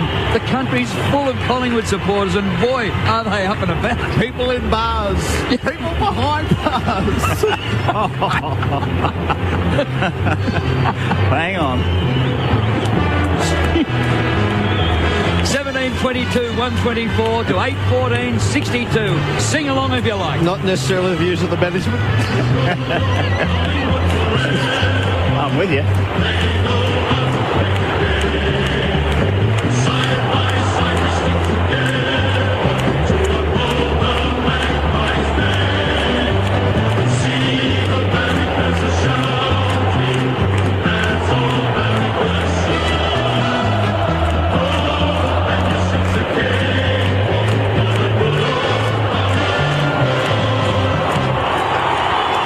Margin 62 points.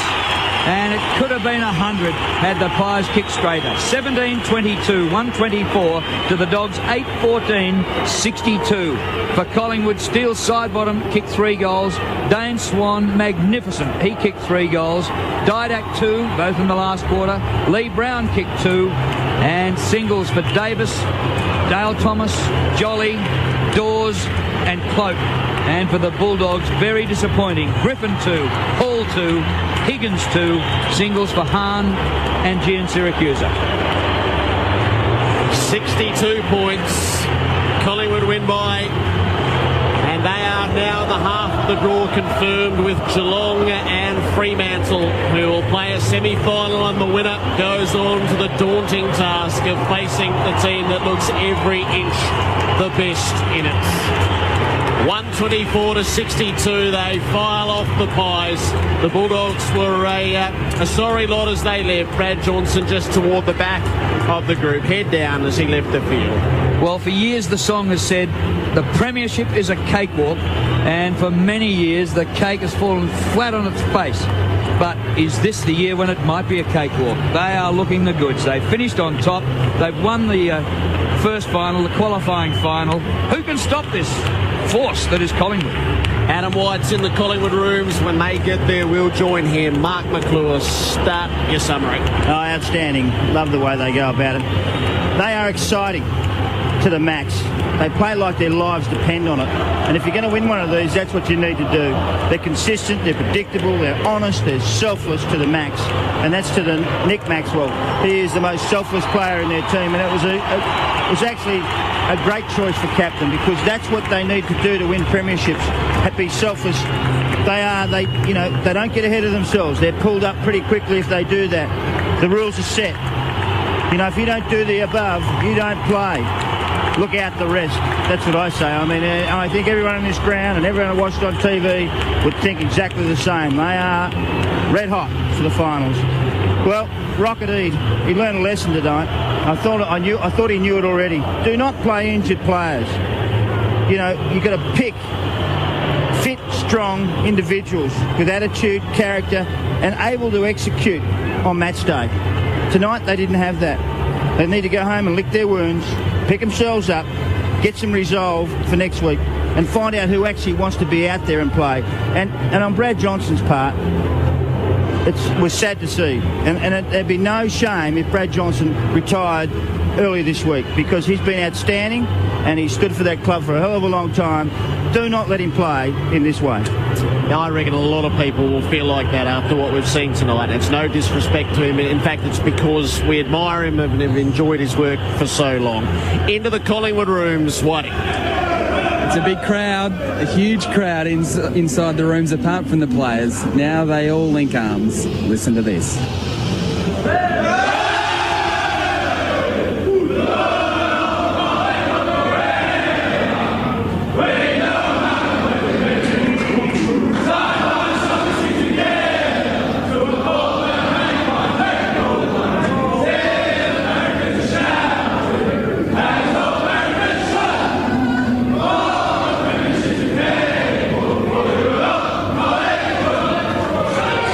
The song, two renditions. There were the players in the middle of the room, and then there's a number of spectators. I don't know how they get in the rooms, but they're singing the song as well. Back to you, and then back to me shortly, because we've got Scott Pendlebury.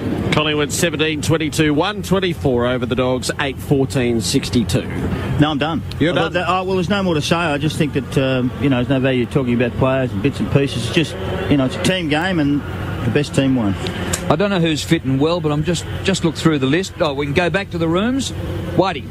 We can, because Scott Pendlebury joins us. Scott, another big game from yourself, but more importantly for Collingwood, all we've seen throughout the course of the home and away season, you put it on the big stage in a final. Yeah, it was very encouraging. I suppose all week we focused on getting back to all the little basic things and making sure we worked hard defensively, and I think tonight we showed that, although the first quarter was a bit too free-flowing, but after that we really tightened up.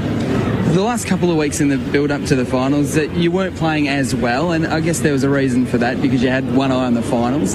Was it hard to, A, stay focused in those final couple of games, but B, to then turn it on and get back to your best in the final?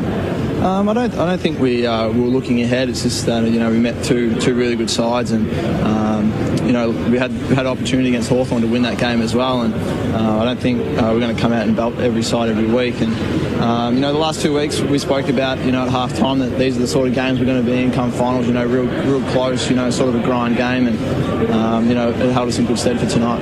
Now all week, the weather forecasters were saying there was going to be 450 mils of rainfall at the MCG on Saturday night. What were you hoping for? Were you hoping for a bit of rain for your own game or for Collingwood's game, or did you want it fine? Oh, mate, I missed last year's final series, so I just wanted to play no matter what. I didn't really care what the weather was doing. Okay, now one final one from me. I want to talk about the confidence that you've got with each other.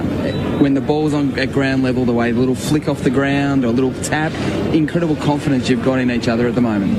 Yeah, I suppose we're very predictable, and we know what everyone's going to do, and there's a few guys in here that really enjoy soccer as well, and you can see it on display when they play football a little bit. Scott Pendlebury has the headphones on.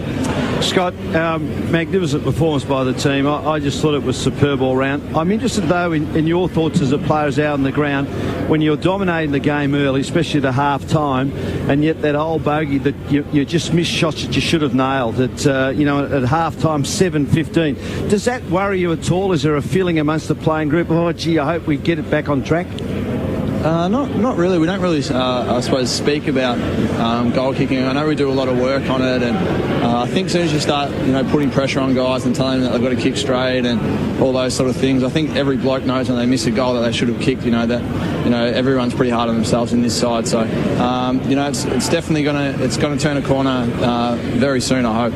Yeah, the reason I said that, because it's obviously something we're observing, but I noticed that when blokes missed it, there might have been just a slap on the thigh, but it was not dwelling on it. It was getting straight back and doing what you need to do, and I thought that bore fruit, because your second half, you've kicked 10-7. Yeah, exactly. And I suppose you can't. I suppose once you kick a point, you can't. You don't get the ball back to have a second go. And the best thing for the side is that you move on as quickly as possible. And next time you get opportunity, you kick the goal. Now, the only downside I would suggest tonight was that when we looked out there and saw Sharrod Wellingham go down. I know it's early days, but is there any feedback yet on how he is? He looked in a fair amount of pain. Looked like an ankle injury. Yeah, it did. I think he tweaked his ankle there, and I haven't seen him yet. So, as you said, it's very early days. The other thing that stood out today, and I guess we talked about last week that a really good player in your team played his 200th game, but had to make way for Brown. And Brown again today showed why he's forced his way into that side, because the combination between Brown and Jolly again tonight was outstanding. Yeah, they work very well together, and Brownie is also very dangerous when he goes forward, and his work rate's really good up forward, and then he gives Joels a bit of relief, and then Joels can sneak down forward and hopefully kick a few goals as well. So they are working very well together. Scotty, you've got to dare to dream, and obviously you get a feeling now that you have a chance to win this one. I'm not looking that far ahead, mate. We've got, I think we play Fremantle or Geelong, in a fortnight, so we'll recover as best as possible and make sure we're ready to play that game. But you're actually set up well. What we talked about before, you were predictable, you're consistent, you're honest with each other. The honesty amongst each other, you can see it on the ground. No one lets anyone down. Exactly, and that's something we built our pre-season on. We wanted to be really predictable to each other and make sure that we all knew what was going to happen when blokes had their football in hand, and it held us in good stead. And Scott can't let his coach down now because it's meeting time, and Scott's the only one left. Thanks for your time, Scott. Thanks, guys. Appreciate it. Scott Pendlebury with Adam White. Collingwood 17-22, 124 over the Western Bulldogs, 8-14-62.